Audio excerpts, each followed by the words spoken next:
கண்ணியத்திற்குரிய எல்லாம் வல்ல அல்லாஹுவின் நல்லடியார்களே, இன்றைய சொற்பொழிவு நிகழ்ச்சியிலே சுவனத்தை நேசி என்கிற ஒரு தலைப்பு வழங்கப்பட்டிருக்கிறது. அல்லாஹுவை நம்பிய எவருமே சுவனத்தை நேசிக்காதவர்கள் கிடையாது. சுவனத்தை நோக்கிய பாதையை தம்முடைய வாழ்க்கையில் அமைத்தவர்களாக எத்தனையோ பல காரியங்களை செய்தவர்களாகத்தான் நாம் இருக்கிறோம். பல நேரங்களில் நம்முடைய முயற்சிகள் எல்லாம் அந்த மறுமை வெற்றியை நோக்கி இருந்தாலும், சில நேரங்களிலே ஷைத்தானுடைய ஊசலாட்டத்திலே சிக்கியவர்களாக, அந்த பாதையிலிருந்து தவறான ஒரு வழியை தேடியவர்களாக, தடுமாற்றம் அடைந்தவர்களாக நாம் போகக்கூடிய நிலை வந்துவிடக் கூடாது. எந்த ஒரு கட்டத்திலும் அந்த சுவனத்தை நோக்கிய ஒரு எழுச்சி மிக்க பயணத்தை நாம் தொடர்ந்து செய்ய வேண்டும், மேற்கொள்ள வேண்டும் என்பதற்காக அந்த சுவனம் எப்படி இருக்கும், சுவனவாதிகள் எப்படிப்பட்ட ஒரு இன்பத்தை அடைய இருக்கிறார்கள் என்பதை பற்றி அல்லாஹுவும் அவன் தூதர் நபிகள் நாயகம் ஸல்லல்லாஹு அலைஹி வஸல்லம் அவர்களும் சொன்ன பல்வேறு செய்திகளில் இருந்து சில செய்திகளை நாம் அறிந்து கொண்டால், அதை நோக்கிய நம்முடைய பாதையை, நம்முடைய பயணத்தை இன்னும் விரைவாக, அதற்கு ஏற்ற எல்லா கட்ட பணிகளையும் செய்வதில் துரிதமாக நாம் நடந்து கொள்வோம். எந்த ஒரு இறை நம்பிக்கை கொண்டவருக்குமே அந்த சுவனத்தின் மீது உள்ள ஆசையை பொறுத்த வரைக்கும் எல்லா நேரத்திலும் இருக்கும். நாம கண்டிப்பா சொர்க்கத்துக்கு போகணும். யாரா இருந்தாலும் சரி, தொழுகிறவங்க தொழுகாதவங்க, இபாதத்து நல்ல காரியங்கள் செய்யறவங்க செய்யாதவங்க, யாருமே சரி சரி சொர்க்கம் நமக்கு வேணாம், நம்ம கொஞ்ச நாளைக்கு நரகத்துக்கு போய் தங்கிட்டு வருவோம்னு யாராவது சொல்லுவாங்களா? யாரும் சொல்ல மாட்டாங்க. எப்படியாவது சொர்க்கத்துக்கு போயிடணும், எப்படியாவது நரகத்திலிருந்து காப்பாற்றப்பட்டுறணும். இதுதான் எல்லாருடைய இலக்காகவும் இருக்கிறத பார்க்கிறோம். ஏன்னா மனிதனை பொறுத்த வரைக்கும் தன்னை சுற்றி எப்படிப்பட்ட ஒரு சூழ்ச்சி வலைகள் இருந்தாலும், துன்பங்கள் நிறைந்தே இருந்தாலும், அவனுக்கு கிடைக்கிற ஒரு சின்னளவு இன்பம் இருந்தால் அதை பற்றி பிடித்துக் கொள்வதற்கு துணிந்து நிற்பான். ஒரு கதை கூட சொல்லுவாங்க. ஒருத்தனை காட்டுல சிங்கம் வேகமா துரத்திக்கிட்டு போகுது, பயங்கர வேகமா ஓடுறான். கொஞ்ச தூரம் ஓடினதுக்கு பிறகு சிங்கம் நெருங்கின உடனேயே மரத்துல வேகமா ஏறிடுறான். மரத்துல ஏறின நேரம் பார்த்து ஒரு சிறுத்தை மரத்துல ஏறுது. ஏன்னா சிங்கம் ஏறாது, சிறுத்தை தான் மரத்துல ஏறிடுச்சு. அது ஒரு பக்கம் ஏறி வருது. கீழே விழுந்தா சிங்கம் காத்துக்கிட்டு இருக்குது பிடிக்கிறதுக்கு. இன்னொரு பக்கம் அதே மரத்துல இருந்து ஒரு பாம்பு நிக்குது. எப்படா இவனை கொத்தி காலி பண்றதுக்கு? ஒரு கிளையில பாம்பு, இன்னொரு கிளையில சிறுத்தை, கீழே பார்த்தா சிங்கம். இப்ப உழுகிறதா தப்பிக்கிறதா பிடிக்கிறதா? என்ன பண்றது? பிடிச்சாலும் காலி, இந்த பக்கம் போனாலும் காலி, இப்படி போனாலும் காலி, விழுந்தாலும் காலி. மாட்டிக்கிட்டான்ல. கடுமையான பதட்டத்துல இருக்கிற நேரம் பார்த்து அதுக்கு மேல ஒரு சின்ன தேன் கூடு இருக்குது மர உச்சியில. அங்கிருந்து ஒரே ஒரு சொட்டு தேன் விழுது. உடனே நாக்க நீட்டு அந்த தேனை பாக்குறான், அது நம்ம வாயில விழுகாதான்னு. நடக்கிறதுல என்ன, எப்ப வேணாலும் உயிர் காலியா போயிரும், எப்ப வேணாலும் ஆள் காலியாயிருவான். இது மாதிரி துன்பமே இருந்தாலும் அந்த ஒரு சொட்டு இன்பம் இருக்கு பாருங்க, அதை ஏங்கித்தான் மனசு இருக்குது, எல்லாருடைய மனசும். அப்ப இந்த உலகத்துல வாழ்ற காலத்துல கூட நம்ம எத்தனை கஷ்டங்கள் சங்கடங்கள் வந்தாலும் நமக்கு கிடைக்கிற ஒரு சில நேரங்கள்ல கிடைக்கிற ஒரு நிம்மதி இருக்கு பாருங்க, அதை வச்சு வாழ்க்கை சக்கரத்தை ஓட்டிக்கிட்டே இருக்கிறோமா இல்லையா? என்றென்றும் நிரந்தரமான இன்பம்னா விடுவோமா? அதான் சொர்க்கம். சொர்க்கத்தை பொறுத்த வரைக்கும் அல்லாஹ் தன் திருமறையில எங்கெல்லாம் நல்ல அடியார்களுக்கு சுவனம் இருப்பதாக சொல்கிறானோ அங்கெல்லாம் மிக முக்கியமான ஒரு வார்த்தையை பயன்படுத்துவான். என்ன சொல்றான்? இன்னல்லதீன ஆமனு வ அமிலு சாலிகாத்தி உலாயிகஹும் கைருல் பரியா. இறைவனை நம்பி நற்காரியங்கள் புரிந்தவர்களுக்கு அவர்கள்தான் நல்ல படைப்பினர்களாக இருக்கிறார்கள். படைப்புகளிலேயே சிறந்த படைப்பு இவங்க தான். ஜஸாவுஹும் இன்த ரப்பிஹிம், அவர்களுக்கு தனது இறைவனிடமிருந்து கூலியாக வழங்கப்படுவது என்னவென்றால் ஜன்னாத்து அத்னின், சொர்க்க சோலைகள். தஜ்ரீ மின் தஹ்திஹல் அன்ஹார், அந்த சோலைகளுக்கு கீழே ஆறுகள் ஓடிக்கொண்டிருக்கும். காலிதீன ஃபீஹா அபதா, அதிலே என்றென்றும் நிரந்தரமாக இருப்பார்கள். இதத்தான் அல்லாஹ் எல்லா இடத்திலையுமே சொர்க்கவாசிகளை பற்றி சொல்லுகிற பொழுதெல்லாம் நிரந்தரமா இருப்பாங்கன்னு சொல்லிக்கிட்டு வரான். இதுதான் நமக்கு ரொம்ப தேவை. ஏன்னா உலகத்துல நமக்கு கிடைக்கிற எந்த இன்பமுமே நிரந்தரமா இருக்கா? இல்ல. நிரந்தரமா நம்மளால அனுபவிக்க முடியுதா சொல்லுங்க? நாம விரும்பி சுவைக்கிற உணவா இருக்கட்டும், கொஞ்ச காலம்தான். அதுக்கப்புறம் அந்த உணவை சாப்பிட முடியாத மாதிரி ஒரு நோய் வந்துடும். நாம வசிக்கிற இடமா இருக்கட்டும், யாராவது ஒரு நிரந்தரமா இருந்திருக்கிறோமான்னு பாருங்க. பெண்களா சொன்னா 100% நிரந்தரமா இருக்க முடியாது. வீட்டுல வளருவாங்க, கல்யாணம் பண்ணவன வேற வீடு தானே. அப்புறம் அந்த வீட்டுக்காருடைய நிலைமையை வச்சுதான் அந்த வீடா இல்ல இன்னும் வேற வீடான்னு தெரியும். இதுல பாதி பேர் வாடகை வீட்டுல இருப்போமா. இந்த வாடகை வீட்டுல பார்த்தோம்னு சொன்னா ஒரு வீட்டை பிடிச்சா காத்தே இருக்காது. அந்த வீட்டை காலி பண்ணி இன்னொரு வீட்டை பிடிச்சோம்னா வெளிச்சமே இருக்காது. இன்னொரு வீட்டுல வெளிச்சமும் காத்தும் இருந்தா பக்கத்து வீட்டுக்காரன் பஞ்சாயத்து இல்லாம இருக்காது. அந்த பஞ்சாயத்து ஓஞ்சதுக்கு பிறகு இன்னொரு இடத்துல போய் பார்த்தோம்னா கரண்ட் சரியா வராது. சரி, கரண்ட்டும் கிடைச்சு, தண்ணியும் கிடைச்சு, லைட்டும் கிடைச்சு, வெளிச்சமும் கிடைச்சு, காத்தும் கிடைச்சு, பக்கத்து வீட்டுக்காரன் நல்லவனா இருந்தாலும் இந்த வீட்டுக்காரன் பெரிய கொள்ளக்காரனா இருப்பான், நிம்மதி இருக்காது. எல்லா இடத்துலயும் பயப்படி சண்டையில இருந்து எல்லா சண்டையில இருப்பானா. ஒரு கட்டத்தில் அல்லாண்டு போய் உட்காருவான். எந்த பிரச்சனையும் இல்லாத மாதிரி இருக்கும் பொழுது இந்த பக்கத்து வீட்டுக்காரன் சண்டைக்காரனா இருப்பான்ல, அந்த மாதிரி 4 சண்டைக்காரன் இந்த வீட்டுக்குள்ளேயே இருப்பான். இனி இவனை சரி கட்ட முடியாது. இதையும் தாண்டிட்டு போய் உட்காரும் போது இவனுக்கு வயசு 60 இருக்கும். அதுக்கு 2 நாள்ல மூத்தா போயிடுவான். இப்படி இருக்கு நம்ம நிலைமை. வாடகை வீடு நடுநிலச்சன் அப்படி இருக்கு. சரி, சொந்த வீட்டுக்காக போய் இருக்கிறானா? அந்த சொந்த வீட்டுல போய் இருந்தான்னு வைங்க, அவன் நிலைமைக்கு ஒரு வீடு வச்சிருப்பான். இடிச்சா கட்டுறது காசு இல்ல, என்ன பண்றது? இடிச்சு கட்டுறது காசு இல்லைன்னா அப்படியே வண்டி ஓடும். இருக்கிறது அட்ஜஸ்ட் பண்ண வேண்டியதா போகும். வாடகை வீடா இருந்தா இதை விட்டுட்டு இன்னொரு வீட்டுக்கு போறான் வசதி தேடி. சொந்த வீட்டுல உள்ள வசதி தேடி எல்லாம் போக முடியாது, அப்படி கிடப்பான் உள்ள. இந்த ஒழுகுத 2 ஓட்டை வச்சு அடைப்போம். ஏன்? இடிச்சோம்னா கையில யார்கிட்ட காசு இருக்கு? பாத்ரூம் கூட கட்ட முடியாது அவனால. ஏன்? சொந்தமா இருந்தா இவ்வளவு பிரச்சனை இருக்குது. அப்ப இந்த மாதிரி எல்லாமே வாழ்க்கையை ஓட்டிட்டு இருக்கிற இடத்துல ஒருத்தருக்கு நிம்மதியா அவனுக்கு கிடைச்சிருச்சுன்னு வைங்க, அல்லாண்டு உட்காருவானா. அந்த நேரத்துல அவன் என்ன நினைப்பான்? இதுலயாவது கொஞ்சம் நிரந்தரமா இருக்குன்னு நினைப்பான். நடக்குமா? யாருக்கும் நடக்காது. வீடா இருந்தாலும் சரி, உணவா இருந்தாலும் சரி, மனைவியா இருந்தாலும் சரி. இப்ப மனைவி என்ன செய்யறாங்க? கல்யாணம் ஆன புதுசுல கணவன்கிட்ட கேளுங்க, எப்படி உங்க மனைவி? என் மனைவிய பத்தி சொல்றதா இருந்தா நான் ஒரு கவிங்க இப்படிம்பா. நீயா? இல்ல, அவ்வளவு வர்ணிக்கலாம். இப்படி ஒரு மனைவி, ஒரு அல்லாஹ் வந்து எனக்கு கண்ணியப்படுத்தி நற்பண்புகள் என்ன, விட்டு கொடுக்குற மனப்பான். புதுசா இருந்தா அப்படிதான் இருக்கும். ஒரு வேலைக்காரன் கடைக்கு வந்தான்னு வைங்களேன், வந்த வேகத்துல பாத்தீங்கன்னா ஒரு நாள் வேலை 8 மணி நேரம் வேலையை 12 மணி நேரம் பார்ப்பான். சொல்லாமே பாத்திரங்களை வரான், சொல்லாமே வீடு கூட்டுறான், சொல்லாமலே சுத்தமா வச்சுக்கிறான். கூப்பிட்ட குரலுக்கு ஓடோடி வரான். 3 மாசம் கழிச்சு எப்படி இருக்கானு பாக்கணும்.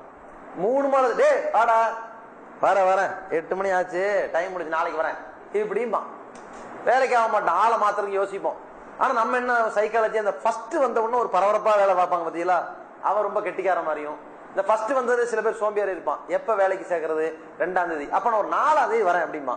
இவனை எல்லாம் வேலைக்கு சேர்த்து அப்படின்னு புலம்புவோம். அப்ப சில நேரத்தில் இது மாதிரி முடிவெடுப்பாங்க. முதல்ல நல்லா வேலை பார்த்து அது மாதிரியே பல மனைவிமார்கள் நினைச்சு கனவு என்ன பண்றான்? எங்க அம்மாட்ட நல்லா பேசிக்கிறாங்க, என் தங்கச்சிட்ட நல்லா பேசிக்கிறாங்க, ஏன்ட்ட நல்லா பேசிக்கிறாங்க, விட்டு கொடுக்குறாங்க, அன்பா இருக்காங்க, சொன்னபடி எல்லாம் கரெக்டா கேட்கறாங்க, அவ்வளவு வெக்கப்படுறாங்க, அப்படி இப்படின்னு வர்ணிப்பான். அதே மாதிரி மனைவி என்ன, கணவன் வந்து கரெக்டா அவரெல்லாம் 10-11 வரைக்கும் தருதல மாதிரி சுத்திக்கிட்டு இருந்தாரு ஒரு காலத்துல. ஆனா இப்ப அப்படி இல்லை. 8 மணி நேரம் வீட்டுல வந்துடுறாரு. நம்ம சொன்ன உடனே என்னன்னு கேட்கிறாரு, அங்க கூட்டு போவா, இங்க கூட்டுவான்னு நான் கேட்காமலே அது வாங்கி தராருன்னு மனைவி ரொம்ப நினைப்பா. 1 மாசம் கழிச்சாதான் எல்லா நிலைமையும் தெரியும். இவளை பத்தி அவனுக்கு தெரியும், அவனை பத்தி இவளுக்கு தெரியும். இதான் யதார்த்தம். இந்த 1 மாசம் கழிச்சு நடக்க போது பாருங்க, அதான் யதார்த்தம். ஆனா மனுஷன் என்ன நினைக்கிறான்? இன்னைக்கு இருக்கிற மாதிரியே எல்லா நாளும் இருந்தா நல்லா இருக்கும் நினைப்பான்ல. நடக்குதா? நிரந்தரமா இல்ல. நமக்கு கிடைக்கிற உறவு முறைகள்ல நிம்மதி கிடைக்கிறமே, அந்த நிம்மதி நிரந்தரமா இருக்க மாட்டேங்குது.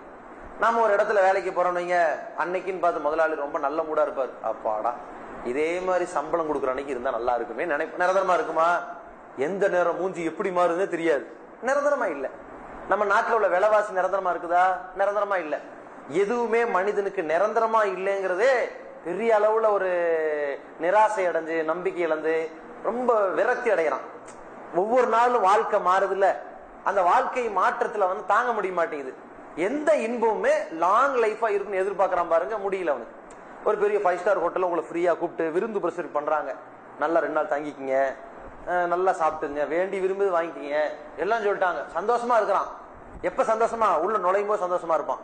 அந்த 2 நாள் கழிச்சுட்டு வெளியேற டைம் நெருங்க போகுதுல, சாவி வந்து அங்க ஒப்படைச்சிருங்க, பெட்டு படிக்கலாம் எடுக்கும்போது மறக்காம உங்க ஜாமான் எடுத்துட்டு போயிருங்கன்னு சொல்லும் போது மூஞ்சியில அப்படி தொக்குன்னு போயிருங்க. அதெல்லாம் அனுப்பி விட்டுருவாங்கல்ல. நிரந்தரம் இல்லையில. நம்ம குழந்தைகளுக்கே பாருங்க, வெள்ளிக்கிழமை சாயங்காலம் மூஞ்சியில பாத்தீங்கன்னா அப்படி பல இருக்கும். என்ன வெள்ளிக்கிழமை சாயங்காலம் லீவ் விட்டாங்க, சனிக்கிழமை சாயங்காலம் கொஞ்சம் டிம் ஆகும், ஞாயிற்றுக்கிழமை நைட்ல பார்த்தா யாருக்குள்ளே மவுத்து போல இருக்கு அப்படி இருக்கும் குழந்தை. என்ன நாளைக்கு பள்ளிக்கூடமா, எங்கேயோ ஒரு மலை இடி பேர மாதிரி தகவல் பேசியிருப்பாங்க, ராமநாதத்துல மலையா, அப்ப நம்ம நாளைக்கு ஸ்கூல்லையோ இப்படின்னு கேட்பான். நம்ம ஸ்கூல்ல கரெக்டா இயங்குமா என்ன? இது டிவியில சொன்னாங்களே இப்படின்னு எதிர்பார்த்துக்கிட்டே இருப்பாங்க. என்ன அவர்களுக்கு இதுதான் ஜாலி, இந்த 2 நாள் இருக்குல்ல அதுதான் ஜாலி. அது நிரந்தரமா இருக்குன்னு எதிர்பார்க்கறாங்க இல்லையா? அது இந்த கோடை விடுமுறை வந்தா எவ்வளவு சந்தோஷப்பட்டாங்க. அதுலயும் நம்ம தமிழகத்தை என்ன பண்ணிட்டாங்க, இன்னும் 7ஆம் தேதி அப்புறம் 9ஆம் தேதி ரொம்ப சந்தோஷம், வாழ்ந்த இவன மாதிரி இருக்கணும் ஆட்சியாளர்கள், எவ்வளவு லீவ் விடுறாங்க. ஆனா என்ன ஆகுது, பொசுக்குன்னு கூப்பிட்டுறாங்களே ஸ்கூலுக்கு, தாங்க முடியல. எல்லா பருவத்தினருக்குமே தனக்கு கிடைக்கிற இன்பமும் நிம்மதியும் நிரந்தரமா இருக்குன்னு எதிர்பார்க்கிறோம். அது துன்யால கிடைக்காது. துன்யாவே சோதனைக்குள்ள பூமி தானே. அத்துன்யா சிஜ்னுல் மூமின். இந்த உலகம் என்பது இறை நம்பிக்கை கொண்டவர்களுக்கு சிறைச்சாலை தான். கேட்டது கிடைக்காது, நினைச்சதை செய்ய முடியாது. அப்ப அந்த மாதிரியான வரம்புகளுக்கு உட்பட்டு மாட்டிக்கிறதுனால ஒரு நாணயத்தின் இரு பகுதி மாதிரி எப்பொழுதுமே என்ன, துன்பம் இருந்தா இன்பம் இருந்துகிட்டே இருக்கும், இன்பம் இருந்தா துன்பம் இருந்துகிட்டே இருக்கும். ரெண்டும் சேர்ந்து நம்ம சந்திச்சா வேண்டி இருக்குது.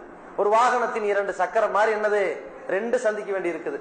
அப்ப அந்த மாதிரி ஒரு சூழ்நிலையில இந்த நிம்மதியான வாழ்க்கை என்பது சொர்க்கத்துல அல்லாஹ் நமக்கு வழங்குறது என்னன்னா நிரந்தரம், பெர்மனண்டா இருக்கு.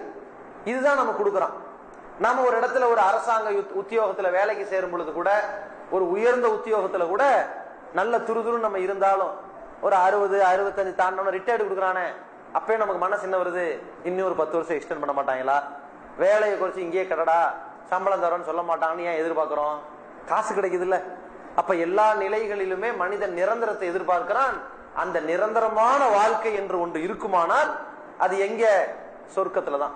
அதுக்குதான் அல்லாஹ் எல்லா இடத்திலையும் பயன்படுத்தின வார்த்தை காலிதீன ஃபீஹா, அதுல என்றென்றும் நிரந்தரமாக இருப்பார்கள் அப்படின்ட்டான். சரி, நிரந்தரம் ஓகே, சுகம் இருக்கணும்ல. ஒரு இடத்துல காலத்துக்கு நிரந்தரமா இருடான்னு சொல்லிட்டு அவனை வந்து வசதி வாய்ப்பு இல்லாத இடத்துல விட்டுட்டு நிரந்தரமா இருறான்னு கேட்டா என்னது, தாங்குவான்? அவன் தாங்க மாட்டான். நிரந்தரமாகவும் இருக்கணும், நிம்மதியாகவும் இருக்கணும். அப்படிப்பட்ட ஒரு இடம் தான் சொர்க்கம். சொர்க்கத்தை பத்தி சொல்றதா இருந்தா அல்லாஹ்வுடைய தூதர் அழகா சொல்லிட்டாங்க, எந்த கண்ணும் பார்த்திராத, எந்த காதும் அந்த ரசனைகள் விஷயங்களை எல்லாம் கேட்டிராத, எந்த உள்ளம் கூட இப்படித்தான் இருக்கும் என்று திட்டவட்டமாக கற்பனை செய்து முடிவெடுத்திராத ஒன்றுதான் சொர்க்கம். அதை இந்த நல்ல அடியார்களுக்கு அல்லாஹ் என்ன செய்திருக்கிறான், தயார்படுத்தி வைத்திருக்கிறான் இப்படின்னு ரசூலுல்லாஹி சொல்லிட்டாங்க. இருந்தாலும் தனக்கு வந்த இறை செய்தியை சொன்னாங்க. எப்படி சொன்னாங்க, இந்த ஒரு பானை சோத்துக்கு ஒரு சோறு பதம்பாங்கல்ல, அது மாதிரி ஒரு சோறு எடுத்து பார்த்தா தெரிஞ்சு போயிடும், வெந்திருக்கா வேகலையா எப்படி ஏது அறகுறையாண்டு பார்த்துருவோம்ல. அது மாதிரி அந்த ஒட்டுமொத்தமான சுவனத்தின் மதிப்பு என்னங்கிறத ரசூலுல்லாஹி ஸல்லல்லாஹு அலைஹி வஸல்லம் சொன்னாங்க. சுவனத்தின் இடம் இருக்குல்ல, சாதாரண இடம் கிடையாது. அதுல ஒரு சாட்டைய வைக்கிற இடம் இருக்குல்ல, அந்த சாட்டைய வைக்கிற அந்த இடத்தின் மதிப்பை ஒருத்தன் விலைக்கு வாங்குறதா இருந்தா இந்த வானம் பூமியை வித்தாலும் வாங்க முடியாதுட்டாங்க, அவ்வளவு மதிப்பு. எப்படி சொல்றது, இப்ப நம்ம ஊர்ல ஒரு சதுரடி 1000 ரூபாய்க்கு போகணும்னு வச்சுக்கோங்களேன், உதாரணத்துக்கு, எனக்கு தெரியாது, உதாரணத்துக்கு வச்சுக்கோங்க. மெட்ராஸா இருந்தா என்ன செய்வான், 5000 ரூபாய்க்கு போகும்பான். பாம்பேவா இருந்தா என்ன 20000 ரூபாய்க்கு போகும்பான் ஒரு சதுரடிய. சரியா? இப்படியே ஒவ்வொரு நாட்டுக்கு ஏத்த மாதிரி, சூழ்நிலைக்கு ஏத்த மாதிரி, மக்கள் தொகைக்கு ஏத்த மாதிரி, தேவைக்கு ஏத்த மாதிரி விலையும் மதிப்பும் கூடுதுல்ல. இது மாதிரி அந்த சுவனத்தின் மதிப்புன்னு ஒண்ணு இருக்குல்ல, அது சாதாரணமான மதிப்பே கிடையாது. அது எந்த அளவுக்கு மதிப்பு மிக்கது என்றால், ஒரு சாட்டை வைக்கிற இடம் இருக்குல்ல சுவனத்துல, ஒரு அரை சதுரடி வச்சுக்கோங்க, அந்த அரை சதுரடி ஒருத்தன் வாங்குறதா இருந்தாலும் கூட இந்த வானம் பூமி அதுக்கு பகரமா கொடுத்தாலும் வாங்க முடியாத அளவிற்கு சுவனம் இருக்கிறது என்றால் எப்படி இருக்கும்? அந்த வர்ணனைய ரசூலுல்லாஹி ஸல்லல்லாஹு அலைஹி வஸல்லம் அவர்கள் நமக்கு ஒண்ணா சொல்றாங்க. அல்லாஹ் தன் திருமறை குர்ஆன்ல குறிப்பிடுகிறான், ஃபலா தஅலமு நஃப்ஸும் மா உஃபிய லஹும், அவர்களுக்கு மூடி மறைக்கப்பட்டிருக்கிறதே அந்த சுவனம் இருக்கிறதே மின் குர்ரத்தி ஆயுன், கண் குளிர்ச்சியான்றதாக இருக்கும். எல்லாத்தையும் பார்க்கும் போதே அப்படி ஆனந்தமா இருக்கும், அந்த கண்ணுக்கு அப்படியே குளிரூட்டக்கூடிய வகையில இருக்கும். அதை எந்த உள்ளமும் அறியாமல் இருக்கிறது. ஜஸாஅம் பிமா கானு யாமலூன், அவர்கள் இந்த உலகத்திலே அமல் செய்து கொண்டிருந்தார்களே நற்காரியங்கள், அதற்கு பரிசாக அந்த சுவனம் இருக்கிறது அப்படின்னு அல்லாஹ் சொல்றான். எப்படி எல்லாம் இருக்குது அப்படின்னு சொன்னா, ரசூலுல்லாஹி ஸல்லல்லாஹு அலைஹி வஸல்லம் அவர்கள் சுவனம் சம்பந்தமா நிறைய வர்ணிச்சாங்க. அதுல ஒன்று, சுவனத்துல ஒரு மரம் இருக்கும். அந்த மரம் எவ்வளவு பெருசு இருக்கும், அந்த மரத்தின் நிழல் எவ்வளவு பெருசு இருக்கும்னா, அந்த மரத்தினுடைய நிழல் போனா போய்கிட்டே இருக்கும். சாதாரணமான மரம் இல்ல, அடர்ந்த மரமா இருக்கும். அடர்ந்த மரத்தினுடைய அளவு என்ன, ஒருத்தன் 100 வருஷம் பயணிக்கிறான். ஒரு நாள் பயணிக்கிறது இல்ல, 1 மணி நேரம் பயணிக்கிறது இல்ல. இங்கிருந்து நீங்க 1 மணி நேரம் பயணிச்சா தஞ்சாவூரே போயிடலாம் வச்சுக்கோங்க, தஞ்சாவூரே போயிடலாம்ல. 1 மணி நேரம் பயணிக்கிற கணக்கு இல்ல, ஒரு நாள், ஒரு வாரம், ஒரு மாதம், அதை கடந்து 1 வருஷம் பயணிச்சா நீங்க உலகத்தினுடைய இன்னொரு கோடிக்கு போயிருவீங்க. அவ்வளவு தூரம் தான் இந்த உலகத்தின் பரப்பளவு. என்ன, சுமார் 3,60,000 கிலோமீட்டர் தான் கணக்கு சொல்றாங்க, அவ்வளவுதான். நீங்க 1 வருஷம் பயணிச்சா உலகத்தினுடைய இன்னொரு பக்கத்துக்கே போயிடலாம். அவ்வளவு பெருசா என்ன இருக்கும், ஒரு மரம் இருக்கும். அப்ப சுவனம் எப்படி இருக்கும், எவ்வளவு பிரம்மாண்டமா இருக்குன்னு வச்சுங்க. ஒரு மரத்தின் நிழலே இவ்வளவு பெருசுனா, மனிதன் நிழலுக்கு இடையில தான் பயணம் செய்யற மாதிரி இருக்கும். நமக்கு இப்ப அப்படியா இருக்குது, போனோம்னா பயங்கரமான வெயிலா இருக்கும், அப்படியே பொட்டல் காடா இருக்கும், 2 பக்கம் பார்த்தா அனலா இருக்கும், ஒரு நிழல் இருக்காது. அப்படியே நிழல் இருந்தாலும் கடந்துரும். ஆனா அல்லாஹ் அமைத்து கொடுத்திருக்கிற நிழல் இருக்கு பாருங்க, ஒரு மரம்னாலும் அது பசுமை.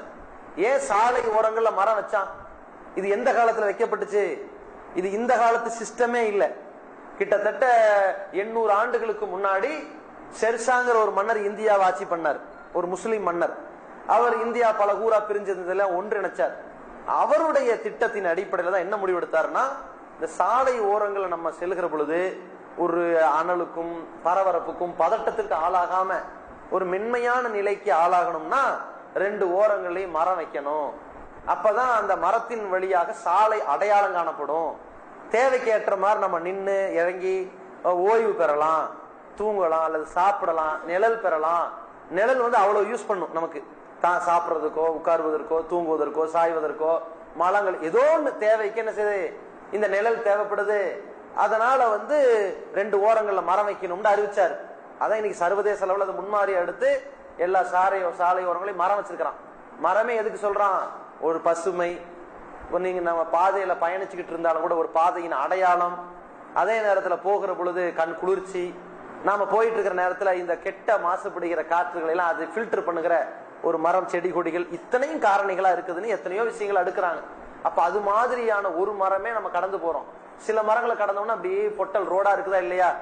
அப்ப இதையெல்லாம் சீர் செய்யும் வகையில் அல்லாஹ் என்ன பண்றான், சுவனத்தில் பயணிக்கும் பாதை எப்படி வச்சிருக்கிறான்னா, நம்ம நிழலாடுகிற ஒரு இடமாக ஒரு மரம், சாதாரணமான மரம் இல்ல, அடர்ந்த மரமா இருக்கும். நம்ம சில மாவட்டங்கள்ல பாத்தீங்கன்னா மரம் ஹைட்டா இருக்கும், அதுல இலையே இருக்காது, தண்ணி இல்ல, கரெக்டா கண்டுபிடிச்சிடுவாங்க மரத்தை பார்த்துட்டு. அந்த மாதிரி பனைமரம் எல்லாம் இருக்குதா இல்லையா, பனங்காயே இருக்காது.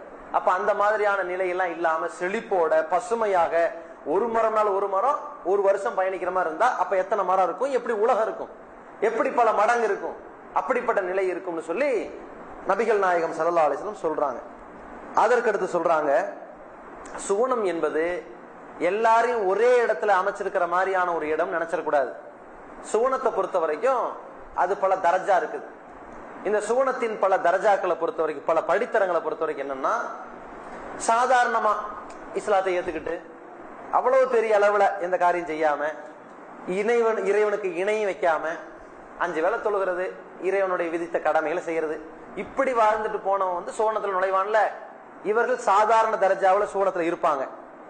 ஆனால் இந்த மார்க்கத்திற்காக வேண்டிய இந்த கொள்கையை நல்லா புரிஞ்சுக்கிட்டு, குர்ஆன் சுன்னாவை நல்லா விளங்கிட்டு, இதுல எதையும் அட்ஜஸ்ட் பண்ணாம கொள்கை உறுதியோட பல தீமைகளை எதிர்த்தவர்களாக, தங்கள் குடும்பத்திலேயே அது குறித்து தூதருக்காக முக்கியத்துவம் கூட தன்னுடைய வாழ்க்கையை அமைத்தவர்களாக இருக்கிறாங்கல்ல, அந்த மாதிரி உள்ளவர்கள்லாம் முதல் தர சுவனத்துல, அந்த ஜன்னத்துல் ஃபிர்தௌஸ் மாதிரி அந்த சுவனத்துக்கு போயிருவாங்க. இறை தூதர்கள், இறை நம்பிக்கையாளர்கள்ல நல்லடியார்கள், உத்தமர்கள், உயிர் தியாகிகளோட போய் சேர்ந்துக்குவாங்க.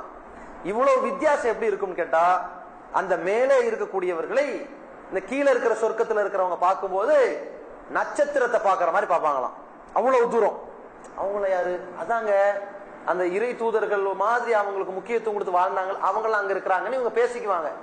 இவங்க வேற ஊர்ல இருக்கிற மாதிரி, அவங்க வேற நாட்டுல இருக்கிற மாதிரி இருக்கும். அவ்வளவு உயரத்துல அவங்க இருப்பாங்க, இவ்வளவு இடைவெளியில இவங்க இருப்பாங்க. இந்த மாதிரியான படித்தரங்களை எல்லாம் வச்சிருக்கிறான். நம்ம எதை எதிர்பார்க்கணும்? நம்ம உலகத்துல வாழும் பொழுது பள்ளிக்கூடத்துல படிக்க வைக்கிறோம் பையனை, எவ்வளவு எல்லாரும் செயற்கையான ஒரு எதிர்பார்ப்பு என்ன? 100க்கு 100 எடுக்கணும், 95 எடுக்கணும், 90 எடுக்கணும். இதானே இது நம்ம நாட்டுல செயற்கையா மூலச்செலவை செஞ்சு காசு சம்பாதிக்கிறதுக்கு உண்டாக்கணும் எண்ணு மதிப்பு. ஆனா அவனுடைய அறிவை வச்சுதான் முடிவு எடுக்கணும். அதை விட்டு போட்டு மதிப்பெண்ணை வச்சு என்ன செய்யறாங்க? மதிக்கிறாங்க. இது தப்பான கண்ணோட்டம், அது வேற. ஆனா எதிர்பார்ப்பு எப்படி இருக்கு எல்லாருக்கும்? அடுத்தடுத்த படிப்புக்கு செலவில்லாம படிக்கிறதா இருந்தா, எல்லா இடத்துலயும் வேலை கிடைக்கிறதா இருந்தா நல்ல மதிப்பெண் எடுக்கணும்னு நம்ம நினைக்கிறோம்ல. அதுல பள்ளிக்கூடத்துல பையனை சேர்த்திருக்கிறேன், சரி எவ்வளவு மார்க் எதிர்பார்க்குறீங்க 10ஆம் கிளாஸ்ல? அது 500க்கு அவன் 240 எடுத்தா போதுங்க. நான் சேர்க்கும்போது சொல்லிதான் அனுப்புனேன், பரீட்சையெல்லாம் ரொம்ப எல்லாம் எழுதிடாத, 1/4 மணி நேரம் எழுதிட்டு வெளியே வந்துறிய, பாஸ் ஆனா போதும். நம்ம ஏன் போய் அவ்வளவு நல்லா படிச்சுட்டு மக்கள்கிட்ட நான் அடுத்தபடியாக டாக்டர் ஏன் பேட்டியெல்லாம் கொடுக்கணும்? அதெல்லாம் பண்ணிடாத, 40 மார்க் போதும், புரியுதா?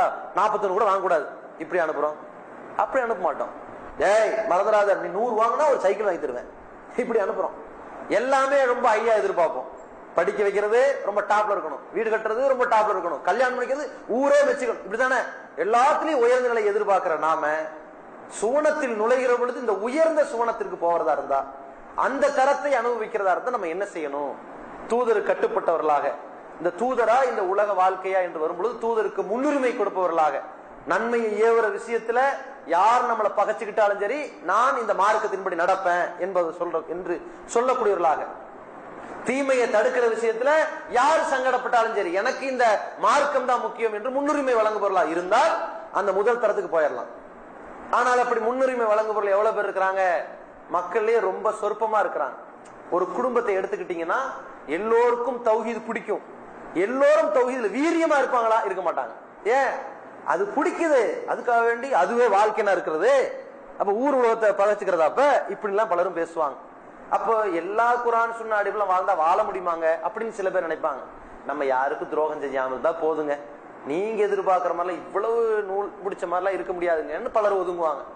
ஆனா ஒரு குடும்பத்துல 2 பேர் தேர்வாங்க, இல்ல அல்லாஹ் நம்மளை படைச்சிருக்கான், நம்ம நன்றி செலுத்தவர்களா இருக்கணும், நம்ம அல்லாஹ்வுக்காகத்தான் வாழணும், 2 பேர் தேர்வாங்கல்ல.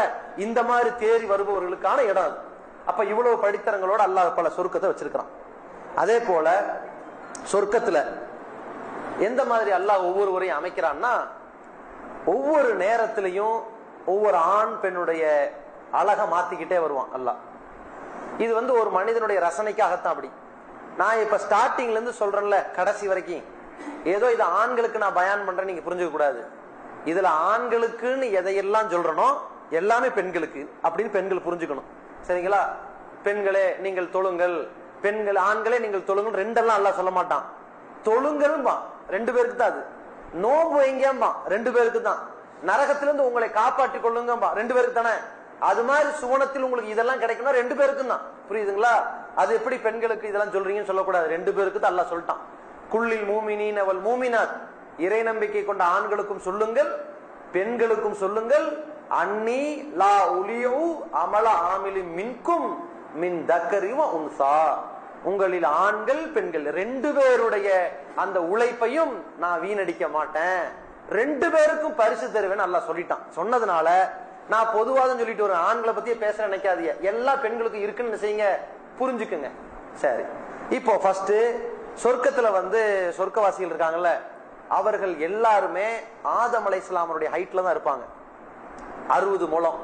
ரசூலுல்லாஹி ஸல்லல்லாஹு அலைஹி வஸல்லம் சொல்லிட்டாங்க, சொர்க்கத்தில் இருக்கிற அத்தனை சுவனவாசிகள் எல்லாருமே ஆதம் அலைஹிஸ்ஸலாமுடைய உயரத்தில் 60 முழம் இருப்பார்கள், அவர் தோற்றத்திலே இருப்பாங்க. சரிங்களா? ஆதம் அலைஹிஸ்ஸலாம் அவர்களுடைய அந்த 60 முழம்னா 90 அடி, அதுதான் தொடக்கம்.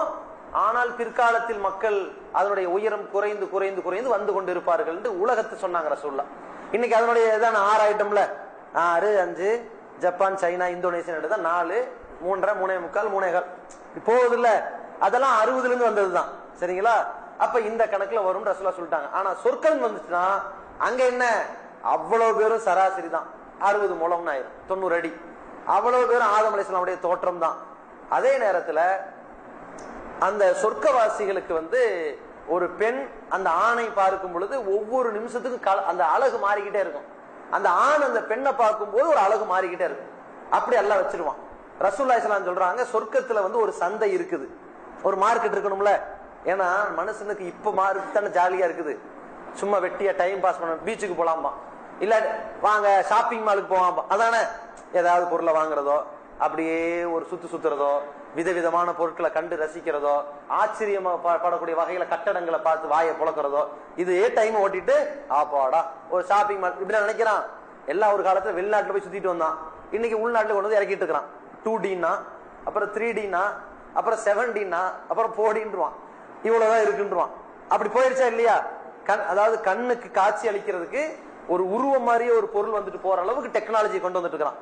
ஒரு சந்தைக்கு போயிட்டு வரதா தானே மக்களுக்கு ரொம்ப இதா இருக்குது, குதூகலமா தெரியுது. சொர்க்கத்திலயும் வெள்ளிக்கிழமை ஒரு சந்தை இருக்குமா. அப்படியே சந்தைக்கு போவாங்களாம் ஆண்கள். அப்படியே போயிட்டு அப்படி வீட்டுக்கு வருவாங்களாம். அவங்க மாளிகைக்கு வருவாங்களாம். வந்து அந்த பெண்களை பார்க்கும்போது அந்த பெண் சொல்லுவாங்களாம், என்ன நீங்க போகும்போது ஒரு அழகா இருந்தீங்க, வரும்போது அதை விட பயங்கரமா அழகா வந்திருக்கிறீங்க. அதுவும் நீங்க போயிட்டு வரும்போது ஒருத்தன் சந்தைக்கு நம்மால் காலையில மீன் சந்தைக்கு போயிட்டு வந்து என்ன அத்தர் பூசண மாதிரி வருவாரு, காலை கழுவிட்டு வாங்க நம்ம அப்படித்தானே சொல்லுவோம். இவங்க சந்தைக்கு போயிட்டு வந்து அப்படி இருக்க மாட்டாங்க. சொர்க்கமே வேற. சந்தைக்கு போயிட்டு வந்தா கமன் கூட வருவாரு. நீங்க சந்தைக்கு போயிட்டு வந்தீங்களோ அதானே இப்படிங்கிற மாதிரி இருக்கும். நம்மால் சந்தைக்கு போயிட்டு வந்தா தெரியுமே, சட்டையெல்லாம் ஈரமா போய், ஏய் வீட்டுல யாரும் இல்ல இறங்கி வாங்க, என்ன இங்க ஒரு 15 கிலோ இருக்கும், இங்க ஒரு 15 கிலோ இருக்கும், தூக்கிட்டு வர முடியாது. அவனே கீழே ஓரமா வச்சுட்டு அப்படி உட்காந்துருப்பான். ஒரு செம்பு தண்ணி இருந்தா கொடுங்க, இல்லாட்டி மௌத்தா போயிருவான். அப்படி இருக்கு நம்ம சந்தைக்கு போயிட்டு வர லட்சணம். அங்க அப்படி இருக்குமா? அப்படி இருக்காது. அங்க எப்படி இருக்கும்? சந்தோஷமா வருவான். நம்மளாம் சந்தைக்கு போனா டென்ஷனா வருவான், நாசமா பண்ணுவான். ஆட்டோவுக்கு 250 ரூபாயா இந்த சந்தையில் இப்படி வர்றதுக்கு இப்படியே புலம்பிட்டு என்னங்க ஆச்சு? ஆட்டோக்கார பையன் அந்த மூட்டையை அங்கே வச்சுட்டு போயிட்டான் பாரு, எடுக்கிறக்கு வக்கீல் அவனுக்கு 250 ரூபாய் பணத்தை வாங்கிட்டான். இப்படின்னு டென்ஷன்ல கிடப்பான். வீட்டுக்குள்ள வரும்போது ஒருத்தர் கடைக்கு போயிட்டு வந்தா டெரராவே வருவான். நம்ம என்னைக்காவது சந்தோஷம், அப்பாடா இன்னைக்கு சந்தைக்கு போனேன், எல்லாம் நல்ல பொருளா கிடைச்சது, திருப்தியா வாங்கிட்டேன், சந்தோஷமா இருக்குன்னு ஒருத்தன் சொல்லுமா? சொல்ல மாட்டோம். ஏன்? ஒரே ஏமாற்றமாவே தெரியும். போயிட்டு வந்தா டயர்டா இருக்கும், கஷ்டமா இருக்கும். நம்ம தாய்மார்கள்லாம் கூட்டிட்டு போய் வாங்க நல்ல ஒரு ட்ரெஸ் எடுத்துட்டு வரலாம்னு லுகருக்கு போவாங்க. அந்த கடை பெரிய கடையா இருக்கனால ஏசியை போட்டு வைக்கிறான். இல்லன்னு வைங்க, அந்த துணி எடுக்கிறதா இந்த துணி எடுக்கிறதா இப்படி தேடி தேடி தேடி அப்படியே நாக்கு தள்ளும். அசர்ல வெளியே உட்காருவாங்க வாசப்படியில. ஆமாடி பட்டுக்கோட்டை வண்டி எப்பங்க 5:45 வரும்பான். அதோட முடிஞ்சு போயிடும். வீடு போய் சேர்ந்த மாதிரிதான். வீட்டுக்கு வந்ததுக்கு பிறகுதான் கண்ணெல்லாம் முழுக்கி வரும். ஏங்க லைட் ப்ளூ மாதிரி நினைச்சோம், இது என்னமோ டார்க் ப்ளூ மாதிரியே இருக்குதுங்க. அவங்க என்ன செய்யணும், நாளைக்கு போய் மாத்துறது மாத்திருவோம், எக்ஸ்சேஞ்ச் பண்ணிக்கிட்டே இருப்பான். கடையில போய் கேட்டுருவான், ஏங்க இது எத்தனை நாள் வரைக்கும் மாத்தலாம்பா. அப்பவே பொண்டாட்டி புரிஞ்சுடும், ஏங்க என்ன இப்படி நினைக்கிறிய? இல்ல ஒரு வாரத்தை கேட்டு வச்சுக்கிட்டா நல்லது தானே. இப்படி இருக்கா இல்லையா நிலைமை? அங்க அப்படி இருக்காது. ஆண்கள் அப்படி சந்தைக்கு போயிட்டு ரிட்டர்ன் வந்தா என்ன போயிட்டு வரும்போது அவ்வளவு கமன்னு வரீங்க. ஏன்னா அந்த மண் இருக்கு பாருங்க, அந்த சந்தையில் இருக்கிற அந்த தெருனுடைய மண்ணே கஸ்தூரி மனம் தான். அப்படியே வரக்கூடிய புழுதியே கஸ்தூரி மாதிரியே அவர் மேல விழுகும். அத்தர் பூசின மாதிரி தான் வருவாரு. வரும்போது இல்ல போயிட்டு வரும்போது போகும்போது இருந்த அழகை விட வரும்போது இன்னும் அழகு கொஞ்சம் கூடி வந்திருக்கிறீங்களே அப்படின்னு கேட்பாங்க. அதே மாதிரி இவரும் சொல்லுவாரு, நானும் போறதுக்கு முன்னாடி உன்னை பார்த்ததை விட வரும்போது பார்த்தா இன்னும் அழகா இருக்கிறீங்களே அப்படின்னு பார்த்து இவங்களை சொல்லிக்குவாங்க. இந்த மாதிரியான ஒரு நிலை இருக்கு பாருங்க, அது சொர்க்கத்துலதான் கிடைக்கும், உலகத்துல கிடைக்காது. கணவர் வீட்டுல இருந்து வெளியே போய் அலைஞ்சு திரிஞ்சு வராரு, மனைவி மூஞ்சி எப்படி இருக்கும்? வழி அனுப்பும் போதாவது தேவை நல்லா இருக்கும், நல்லபடியா போயிட்டு வாங்க பிள்ளைங்களாம் பாத்துக்கிறேன் போயிட்டு வாங்கம்பாங்க. வரும்போது மூஞ்சிய பாத்தீங்கன்னா வாங்க உள்ள வாங்க, வாயா உள்ள வாடா அப்படிங்கிற மாதிரி இருக்கும். எல்லாம் அப்படி ஒருன்னு உட்காந்துருப்பாங்க, ஏதோ கலவரம் நடந்ததுன்னு அர்த்தம். அப்படி இல்லைன்னு வைங்க, உள்ள போன உடனே எல்லாம் டென்ஷனா இருப்பாங்க. என்ன 11 மணி ஆயிருக்கும், இவர் 7 மணிக்கு வரேன்னு சொல்லிட்டு போன ஒரு வாக்குறுதி, 11 மணிக்கு வீட்டுல நுழைவாரு.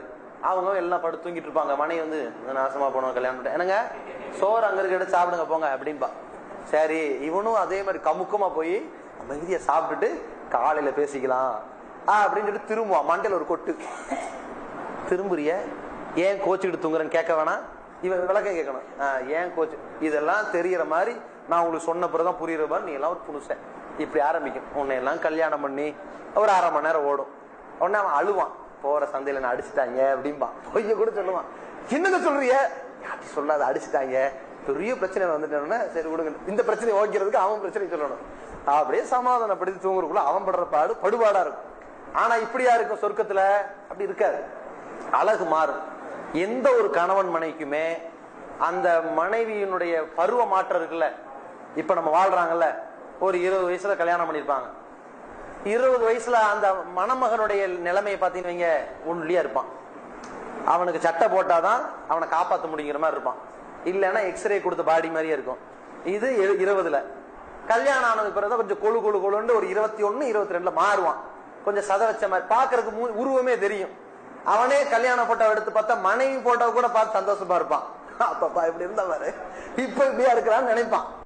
ஆனா மனைவி கணவனை இப்ப பார்த்தா சந்தோஷப்படுவா. ஒருத்தன் கருவாடு மாதிரி வந்துக்கிறான் பாருங்க, அவர்தான் உங்க ஆப்பா அப்படின்பா. இப்ப கொழு கொழுன்னு இருப்பாரு. இந்த மாதிரி இருக்கும். ஆனா மனைவி எப்படி?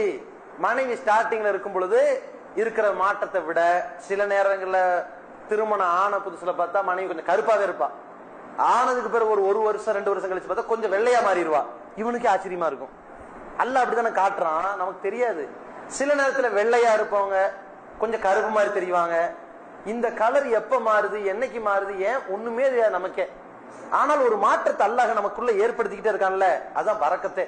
கண்ணுக்கு தெரியாத அருளை கொடுத்து கொண்டே இருந்ததெல்லாம் என்னன்னா, நம்ம திருமணம் பண்ணும்போது நிறைய பேர் துவா செஞ்சாங்கல்ல, பாரக்கல்லா உலகண்டு, அந்த துவாவுல கிடைச்ச விளைவுங்க. அதனாலதான் பாத்தீங்கன்னா கணவன் மனைவி வாழ்க்கையெல்லாம் மத்தவன் கணக்கு போட்டான்னு வைங்க, இவரோட இந்த அம்மா எப்படி வாழுதுமா, இந்த அம்மாவோட இவர் எப்படி வாழ்றாருன்னு அது அவங்களுக்கு தெரியும். நல்லபடியா வாழ்ந்துகிட்டு இருப்பாங்க. அப்ப அந்த மாதிரியான நிகழ்வுகள் எல்லாம் வரது காரணம், ஒவ்வொரு நிமிடத்துக்கு நிமிடம், நாட்களுக்கு நாள் அந்த ஆணுக்கும் பெண்ணுக்குமான அழகு இருக்கு பாருங்க, கொஞ்சம் மாறிக்கிட்டே வரும். சரிங்களா? அவனுடைய வாழ்க்கையில திருப்தி அடைஞ்சுக்கிட்டே வரும். ஆனாலும் உலகத்துல கொஞ்சம் சோதனை சந்திக்க வேண்டியிருக்கும். சில நேரத்துல உல்டாவா ஆகி போயிரும். எப்படி நினைச்சு கல்யாணம் பண்ணா இப்படி ஆயிட்டா, இப்படியும் வரும். ஆனா சகிச்சுக்க வேண்டியிருக்கும். ஆனா சொர்க்கத்துல அப்படியா? அழகு கூடிக்கிட்டே போகும். அந்த பெண்ணோட வாழ்வதற்கு, அந்த துணையோட வாழ்வதற்கு ரொம்ப இன்பமயமா இருக்கிற மாதிரியான ஒரு நிலையை அல்லாஹ் அங்க ஏற்படுத்தி அதை நிரந்தரமா வைப்பான். அடுத்து என்னன்னு கேட்டா, சொர்க்கத்துல இருக்கக்கூடியது எப்படின்னு சொன்னா, நபிகள் நாயகம் ஸல்லல்லாஹு அலைஹி வஸல்லம் அவர்கள் சொல்றாங்க, சொர்க்கவாசிகள் சொர்க்கத்துல நுழைஞ்சிட்டாங்கன்னா அங்கே மழை ஜலம் கழிக்க மாட்டார்கள், மூக்கு சிந்த மாட்டார்கள், எச்சில் துப்ப மாட்டார்கள். இதுதான் ரொம்ப முக்கியமா தேவை. இந்த பலகீனம் இருக்கக்கூடாது. சொர்க்கத்துக்கு போறோம்னு வைங்க, இன்பமயமா வாழ்ற இடம். இன்னைக்கு நமக்கு என்ன வசதி இருந்தாலும், என்ன நிகழ்வு இருந்தாலும், நம்ம உடல்ல ஒரு சின்ன மாதிரியான ஒரு அருவருப்பு தக்க ஒரு இருந்துச்சுன்னா யாரும் நம்மளை நெருங்க யோசிக்கிறாங்கல்ல, அந்த நேரத்துல டக்குன்னு ஒதுங்குறாங்கல்ல. அதுக்கு முக்கியமான காரணம் 4ல 1 இருக்கும். ஒண்ணு என்ன? சளி பிடிக்கிறது இருக்கு. ஒருத்தன் சளி பிடிச்சுக்கிட்டே மூக்க வடிச்சுக்கிட்டே போய் நின்னாண்டா பிடிக்குதா? நம்ம புள்ள எப்ப பார்த்தாலும் அழுகிறான், மூக்க வடிச்சுக்கிட்டு இருக்கிறான். வாப்பாக்கு பிடிக்குதா? பிடிக்கல. அதே மாதிரி மூக்கு சிந்திக்கிட்டே அந்த ரசம் எடுத்து எடுத்து கூடிங்க என்ன பண்றது? முடியாது. முதல்ல மூக்கு சிந்திட்டு வாடி அப்படிமா. அல்லது இவனாவது உங்களுக்கு வேண்டி குலாப் ஜாமுன் வாங்கிட்டு வந்திருக்கேன் அப்படின்னு லைட்டா சிந்திட்டு, எனக்கு ஒரு இந்த நோம்பு கஞ்சி குடிச்சதுல இருந்து எப்படிமா இந்த குலாப் ஜாமுன் எங்கேயா வாங்கிட்டு வந்தீங்க அவ முடியுமா? என்னத்தை கொடுத்தாலும் சரி வசுவாசம் வந்துடும். ஜாமுன் வாங்கினேங்கிறாரு, எங்க எங்க அந்த பக்கத்து கடை, அந்த கடைக்காரன் என்ன சுத்தத்துல இருந்தானோ தெரியல, இந்த வசுவாசே இருக்கும். இந்த சளி பிடிச்சவங்களோட யாரும் கொஞ்சம் நெருங்கிற்கு யோசிப்பான். சில பேர் வசுவாசம் அப்படி. இந்த மழை ஜலம் கழிக்கிறது இருக்குல்ல, எப்பேற்பட்ட 5 ஸ்டார் ஹோட்டலா இருந்தாலும் சரி, சில நேரங்கள் என்ன செய்வார்னா, சாப்பிட நம்ம நண்பர்கள் போகும்போது முதல்ல போய் கை கழுவிட்டு வரேன்னு சில பேர் போவாங்க. சில பேர் இருப்பாங்க, வேணாமா, ஏன் சாப்பிடணும்னு வந்திருக்கேன், அங்க போய் கை கழுவு போய் பாத்ரூமுக்கு போனா சாப்பாடு ஞாபகமே வராதுன்றான். இவ்வளவு டேஞ்சரா இருக்கும். ஏன்னா நம்ம நாட்டினுடைய லட்சணமே அப்படிதான் இருக்கும். பேருக்கு தான் தூய்மை இந்தியாம்பா. கழிப்பறையில எப்படி இருக்குது? அதிநவீன கழிப்பறைன்னு போட்டிருப்பான். ஏன்னா கம்ப்ரஸர் விட்டு அடிப்பான், கதவுக்கு தாப்பாலே இருக்காது. இதுல ஒருத்தர் உட்காந்துட்டு வருவியா வரமாட்டையான்னு உட்காந்து பாடிக்கிட்டு இருப்பான். எது? அந்த நிலைமையில இன்னொரு இடத்துல சத்தம் வரும், அருள் மணக்குது அருள் மணக்குதுன்னு பக்கத்துல. என்னடா இங்க உட்கார வச்சுக்கிட்டு அருள் மணக்குதுன்னு? தாப்பால் இருக்காது, திறந்தா பைப்ல தண்ணி வராது. அங்க என்னடான்னா சுத்திலையும் பார்த்தா என்ன கவிதை நடைகளை பாட்டா ஓடிக்கிட்டு இருக்கோம். உலகத்துல இருக்கிற எல்லா வயிற்றுச்சலையும் அங்கதான் கொட்டிருப்பான். வயிற்றுச்சல கொட்ட இடம் தானே அங்க திட்டுறது, இவனை திட்டுறது, கெட்ட வார்த்தை எல்லாம் கூஞ்சு கிடக்கும். எப்படி இருக்கிறது அவன்? இதுல உள்ள போன உடனே பின்னாடி டமடமான தட்டுவாங்க, ஒரு நிம்மதியா இருக்காது. அப்ப இந்த மாதிரியான கழிவுகள், அதனால அல்லாஹும்ம இன்னி அஊது பிக்க மினல் குபுஸி வல் கபாயிஸி, அருவருக்கத்தக்கவைகள் அசுத்தங்கள் எல்லாத்தையும் விட்டு யா அல்லாஹ் உன்ட பாதுகாவல் தேடுறது அங்க போக வேண்டியிருக்குது. சரிங்களா? ஆண் பெண் சைத்தான்ங்கிறதெல்லாம் நம்ம இலக்கியமா வச்சுக்கிட்டு அர்த்தம். நேரடி அர்த்தம் அருவருக்கத்தக்கவைகளையும் அசுத்தங்களையும் விட்டு யாரெல்லாம் உன்ட பாதுகாவல் தேட அங்க போறோம். அவ்வளவு மோசமான ஒரு இடமா இருக்கா இல்லையா? நம்ம நாட்டினுடைய நிலைமை அப்படி இருக்குது. யாருமே ஜீர்ணிக்க முடியாது. வீட்டிலே இருந்தாலும் ஜீர்ணிக்க முடியுதா? எவ்வளவு தள்ளி வச்சாலும் இது ஒண்ணு மட்டும் மனுஷனுக்கு வராம தான் நல்லா இருக்குமே நான் நினைக்கிறோமா இல்லையா? ஆனால் நம்ம கடத்த வேண்டியிருக்கு. நம்ம நிலைமை இப்படி இருக்குது. இந்த நிலைமை மறுமையில சொர்க்கத்துல இருக்காது. அதே மாதிரி அவர்களுக்கு வேர்வை கூட வராது. ஏன்னா சில மனிதர்கள் சளி இல்லாம இருக்கலாம். அதே மாதிரி அவர்களுக்கு எச்சி துப்பாம இருக்கலாம். அவர்கள் மலங்கழிக்காம கூட இருக்கலாம். வேர்வை இருக்கு பாருங்க, யாராவது கிட்ட நெருங்குவானா? தாங்க முடியாது. அவன் அலைஞ்சு திரிஞ்சு வந்த அந்த வேர்வையில அவன் கிட்ட போய் நெருங்கவும் முடியாது. உடம்பெல்லாம் பிசு பிசுன்னு கிடக்கும். குளிச்சுட்டு வாங்க அவன் எத்தனை வாட்டி குளிக்கிறது? சில பேர் இருக்கலாம் 1/2 மணி நேரத்தோட வேர்த்து போயிரும். அவன் கிட்ட பேசுறதுக்கே ஒரு மாதிரி நினைப்பாங்க, கையை தொடறதுக்கே ஒரு மாதிரி நினைப்பாங்க. இதெல்லாம் இந்த வேர்வையினால வருது இல்ல, துர்நாற்றம். துர்நாற்றத்தை பொறுத்த வரைக்கும் இவன் ஒன்னொன்னுக்கு விளம்பரம் பண்ணிக்கிட்டே இருக்கிறான். வாய் துர்நாற்றத்துக்கு இத்தனை வகையான மருந்துங்கிறான், இத்தனை வகையான நறுமண பொருளுங்கிறான். அது உடம்ப துர்நாற்றம் அடையாம இருக்கிறதுக்கு இத்தனை வகையான நறுமண பொருளுங்கிறான். என்னென்னமோ பயன்படுத்தான் செய்யறான். இந்த பயன்படுத்துறதே ஒரு துர்நாற்றமா இருக்கு பல பேருக்கு. சில வீடுகள் என்ன, பெண்களுக்கு இந்த அத்தர் வகைகள் எல்லாம் இந்த ஹாட்டா உள்ளது பிடிக்காது. சில வீடுகள்ல மைல்டா உள்ளது பிடிக்காது. சில வீடுகளுக்கு மைல்டா உள்ளதான் பிடிக்கும். சில வீடுகள்ல இவன் குளிக்காம இருந்தா பிடிக்காது. சில பேருக்குள்ள குளிச்சுட்டு ஒரு சோப்பா போட்டிருப்பா, என்ன இலவ போட்டாங்களோ தெரியல, இப்படி நாறுதும்பா இவ முடியாது. அந்த மாதிரி அந்த துர்நாற்றம் தாங்க முடியாது. ஆனா அல்லாஹ் எப்படி அமைச்சு கொடுக்கறான்னா, மறுமையில அந்த சொர்க்கத்துல வேர்வை வராது. ஆனா அப்படியே வேர்வேன்னு ஒரு கட்டத்துல இவர்களுக்கு உடல்ல சாப்பிட்டதெல்லாம் வெளியேறணும்னா ஒண்ணு சளியாகத்தான் கழிவு வெளியேறணும், அல்லது எச்சிலாக வெளியேறணும், அப்படி இல்லாட்டி மலை ஜலமா வெளியேறணும். எதுவுமே வராதுன்னா அப்ப எப்படித்தான் வெளியேற? அவர்களுக்கு வேர்வையாக நறுமணமாக கஸ்தூரிய வெளியேறும். வெளியேறும் போதே கஸ்தூரி மனமே வெளியேறினா கோபம் வராதுல அவனுக்கு? யாருக்கு ஒரு அருவருப்பு வராதுல? அந்த மாதிரி ஒரு நிலையை அவனுக்கு அல்லாஹ் அமைத்து கொடுக்கிறான். அப்படி ஒரு வாழ்க்கைக்கு போயிடுவான். அதே மாதிரி சொர்க்கவாசிகள் சொர்க்கத்தில் அவர்களுக்கு வழங்கப்படுகிற தட்டுகள் எல்லாமே தங்கமும் வெள்ளி பாத்திரங்களாக இருக்கும் அப்படின்னாங்க. இன்னைக்கு நம்ம தட்டை யூஸ் பண்றோம்ல, தட்டுல தானே பயங்கர பிரச்சனையா வரும். ஒண்ணு, ஒரு கடைக்கு போனா அவன் தட்டை கொடுத்துட்டு ஒரு ஒயிட் பேப்பர், பட்டர் பேப்பர்னு சொல்லுவான். பேரு தான் பட்டரு, ஆனா அது குப்பையில இருந்து உருவாக்குனது தான் அந்த பேப்பரு. ஆனா நம்ம கால சுழற்சியில அது ஈஸியா எடுத்துக்கிட்டோம். ஒரு பட்டர் பேப்பர் கொடுக்குறான்ல, அதுல அதிகமான சென்டிகிரேட்ல அந்த கொதிப்பு வந்தா கிழிஞ்சு போயிரும், வெந்து போயிரும் பேப்பர். சுமாரான கொதிப்புல வரக்கூடிய உணவுப் பொருளை வச்சு நம்ம சாப்பிட்டுட்டு வந்துடுறோம், பேப்பரை தூக்கி போட்டு வந்துடுறோம். தட்டு டேமேஜ் ஆகக்கூடாதுங்கிறக்காண்டி. அதே ஒருத்தர் வசுவாசா யோசிப்பான், இந்த பிளாஸ்டிக்குடைய கழிவு நம்ம உடல்ல போனா என்ன ஆகுது? ஏற்கனவே பிளாஸ்டிக் அரிசி வேற கிளம்பிட்டான். இவன் எந்த கார்பரேட் நிறுவனம் எதுக்கு ஃபேமஸ் பண்றதுக்கு கிளப்பிட்டான்னு தெரியல. அது எப்படி பிளாஸ்டிக் அரிசின்னு ஒன்ன வச்சுக்கிட்டு அதை வச்சு எப்படி டெவலப் பண்ண முடியும்னு யோசிக்க வேணாம்? மெல்ல முடியுமா? முதல்ல என்னமோ ஒருத்தன் கிளப்பி இருக்கிறான், அது தயாரிக்கிறதுக்கே எவ்வளவு செலவாகும். அதை கொண்டு உள்ள புகுத்தி நம்ம சோத்துல கை வைக்க போறான்னு சொல்லி ஒருத்தன் கிளப்புறான்னா ஏதோ ஒரு வியாபார தந்திரமா செய்யறாங்க. நாம இன்னைக்கு வரைக்கும் உங்கள யாராவது அதுல பார்த்தோம் இதுல பார்த்தோம் விடுங்க, உங்கள யாராவது அது மென்னு தின்னு பாத்தீங்களா? நான் தின்னு பார்த்தேன், பிளாஸ்டிக் தான், மென்னு பார்த்துட்டு துப்பிட்டேன்னு சொல்லுங்க. ஒண்ணும் இல்ல. இப்ப கிளப்பி இருக்கிறாங்க. சரி, கொஞ்சம் ட்ரெண்டிங்ல ஒரு 4-5 நாளைக்கு பிளாஸ்டிக் அரிசி ஓடும். ஏற்கனவே நம்ம மனுஷனுக்கு ரொம்ப பதட்டத்துல வாழ்ந்துகிட்டு இருக்கிறான். குடிக்கிற தண்ணி இது சுத்திகரிக்கப்பட்டதா சுத்திகரிக்கப்படாதா இப்படி யோசிக்கிறான். கோழியை பார்த்தோன்னு இது பிராய்லர் கோழியா நாட்டுக்கோழியா? ஏன்னா பிராய்லர் கோழியை விஷமாவே நினைச்சுக்கிட்டு இருக்கிறான். அது உனக்கு பிடிக்கல. ஆடு என்ன திங்குது? செடியை திங்குது. அந்த செடியில மருந்து அடிச்சானே அந்த மருந்து கெமிக்கல் ஆச்சு, இப்படி யோசிக்கிறான். அதுக்கப்புறம் அரிசியை பார்த்தான், அரிசியை ரொம்ப வெள்ளையாக்கி இருக்கிறாங்களே, என்ன சுண்ணாம்பு கலக்குறாங்களோ, இது ஒரு யோசனையா இருக்கு. சர்க்கரை ஏன் இவ்வளவு வெள்ளையா இருக்குது?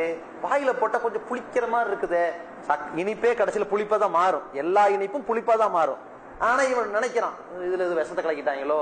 டீத்தூள் ஏன் இவ்வளவு கலர் வருது? இப்படி வாழ்றான் இப்ப நிலைமையில. இப்ப எப்படி வாழ்றான்? ஆர்கானிக்ங்கிற பேர்ல இப்ப நடமாட ஆரம்பிச்சிருக்கான். அவனை பார்த்தா வித்தியாசமான தக்காளியை தேடுறான், வித்தியாசமான கொத்தமல்லியை தேடுறான். தேடி தேடி வாழ்க்கையை பாதி காணாம போயிருச்சு. இப்படி வாழ்ந்துகிட்டு இருக்கான்ல மனுஷன். தட்டை பாருங்க, ஒரு இடத்துல வாழை இலை வைக்கிறாங்க, அழகா ஒரு 2 இட்லி ஒண்ணு சாம்பார் கட கடன் நம்ம மேல விழுந்துருது. என்னடா வாழை இலை வச்சாங்க, கொஞ்சம் மெதுவா ஊத்தக்கூடாதுங்கிறான். திருப்தி வரல.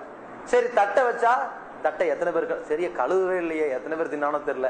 அந்த பிளாஸ்டிக் தட்டை வச்சா பிளாஸ்டிக் நம்ம உடலுக்கு கேடா இல்லையா அப்படின்னா. பீங்கான வச்சா நம்ம என்ன ஆஸ்பத்திரியில இருக்கிறோம், பீங்கான கொண்டு வந்துட்டாங்கன்னு நினைக்கிறான். எதுவுமே இப்ப உனக்கு பிடிக்கல. ஒரே யோசனை, இந்த தட்டை எங்க வச்சு எதுல கழுவுறாங்க தெரியுமா? ஒருத்தர் கிளப்பி விட்டுருவான். இப்படி எல்லா இடத்துலயும் தயாரிக்கிற இடத்துல ஒரு முன்னதான் இருப்பாங்க. என்ன பண்றது, சர்க்கரையை பார்த்தோம், இந்த சர்க்கரையை தயாரிக்கிற இடத்துல போய் பார்த்தீர்களானால் சர்க்கரையே சாப்பிட மாட்டேங்களா. ஆமா, என்ன பண்றது, இப்ப இது ஒரு கிளப்பி விட்டுறோம். இந்த வசுவாசிலேயே நம்ம வாழ்ந்துகிட்டு இருக்கிறோம். அப்ப இந்த மாதிரி எல்லாம் இருக்கிற மாதிரி அங்க எல்லாம் என்ன பண்றான், தங்க தட்டு வெள்ளி தட்டு போ தனித்தனியா வச்சுக்க, எவ்வளவு வேணாலும் வாங்கிக்க, இப்படி கொடுத்துட்டான் அல்ல. சீப்பு கூட ரசூலுல்லாஹி சொல்றாங்க தங்கத்தாலான சீப்பு கிடைக்கும். நம்மால் எப்பேற்பட்ட பட்டதாரியா இருந்தாலும் ஒரு இன்டர்வியூல போய் 1000 கேள்விகளுக்கு பதில் சொல்லிடுவான். எங்கே தம்பி சீப்பு எடுன்னு கொடுக்க மாட்டான். அது வந்து எதுக்குங்க சீப்பு கேட்கறிய, ஏன் உலக வண்டி அங்கதான் இருக்கும், அவ்வளவு அழுக்கு. ஒரு மனுஷன் தான் நெகத்தை கூட வெட்டிட்டு போயிடுறான், சீப்பை சுத்தம் பண்ணிருக்கானா என்னைக்கா வச்சு பாருங்க. சீப்பை சுத்தம் டக்குன்னு என்னுடைய சீப்பு நல்லா இருக்குன்னா இப்ப வாங்கிட்டு வந்திருப்பிய, புலங்குற சீப்பை காட்டுங்க பாப்போம், அவ்வளவு வண்டி வண்டியா இருக்கும், அவ்வளவு அழுக்கு இருக்கும், பாக்கெட்ல ரெடிமேடா வச்சிருப்போம். ஒரு ஆள் வந்து கொஞ்சம் சீப்பு இருந்தா கொடுங்கிறாரு, சீப்பா வச்சிருப்பான் பள்ளி வாசல்ல அப்படின்னு தேடுவான். ஏன் இவன் சீப்பு கொடுக்குற அவ்வளவு கவலையா இருக்கும், ஏன் அவ்வளவு அழுக்கா இருக்கும், அவ்வளவு அழுக்கு மண்டியை கையில வச்சுக்கிட்டு இருப்பான். சொர்க்கத்துல எப்படி சீப்பே தங்கத்திலான சீப்பு, அதை வைக்கிறதே கௌரவமா இருக்கும். நம்மால் ஒரு பேனால தங்க நிப்புன்னு வைங்க எப்படி இருக்கும். அப்புறம் எதுல கையெழுத்து போடும், கையெழுத்து போடுறது ஒரு வாட்டி, என்ன கையை இவ்வளவு ஆட்டிட்டு இருக்கிற, அதாவது தங்கமா அதை காட்டணுமா, இது ஏன் எழுத மாட்டேங்குது, தங்கமா வேற எழுத மாட்டேங்குது இப்படிமா தெரியணுமா, அவ்வளவு எவ்வளவு பெருமையா இருக்கிறான். ஆனா அங்க என்ன சீப்பே தங்கம், அப்படி பார்த்துட்டு அப்படி வாருவாங்க, எப்படி இருக்கும், தூசி எல்லாம் வராது, கழிவே வராதுட்டாங்க. நல்லா மனிதனுடைய கழிவாக வெளியேறதான் இந்த தலை முடி நெகம், அதனுடைய அழுக்கு, எல்லா கழிவு எல்லாம் என்னது உள்ளிருந்து வெளியேறினதுதான், அதுதான் வெளியேறாதுட்டான்ல. அழகா வாருவான், அலங்காரத்துக்கு தான் அந்த வாடுறது, வேற எதுக்குமே இல்ல. அழுக்கை நீக்குவதற்கு வாடுறது கிடையாது. நம்மால் வாடுறதுக்குன்னே பல ரகமான சீப்பு வச்சிருப்பாங்க. இது பேன் சீப்பு, பேனை போட்டு அள்ளிக்கிட்டு இருக்கும், ஈர்கோது ஈரை போட்டு அள்ளிக்கிட்டு இருக்கும். அது போக அலங்காரத்துக்கு ஒரு சீப்பு, ஒரு கொஞ்சம் பெரிய சீப்பு, கொஞ்சம் கடிக்காத சீப்பு, கடிச்ச சீப்புன்னு பலது வச்சிருக்காங்கல்ல. இதெல்லாம் எதுக்கு, அது வந்து அழுக்கையும் எடுக்கும் அழகையும் கொடுக்கும். ஆனா சொர்க்கத்துல அப்படி இல்ல, அழகு மட்டும்தான். அப்படிப்பட்ட நிலையில் நம்முடைய வாழ்க்கை இருக்கணும் அப்படின்னு ரசூலுல்லாஹி சொல்றாங்க சொர்க்கவாசிகளுக்கு. அடுத்து சொன்னாங்க, சொர்க்கவாசிகளை பார்த்து அல்லாஹ் அறிவிப்பானா, சொர்க்கவாசிகளே நீங்க இந்த சொர்க்கத்துல இருங்க, நிரந்தரமா இருங்க, என்னைக்கு மௌத்தாக மாட்டீங்க, நிரந்தரமா உயிர் வாழ்வீர்கள், மௌத்தாக மாட்டீங்க. இது ஒண்ணு ஃபர்ஸ்ட். இது நம்ம கிடைக்கிற முதல் கிஃப்ட்.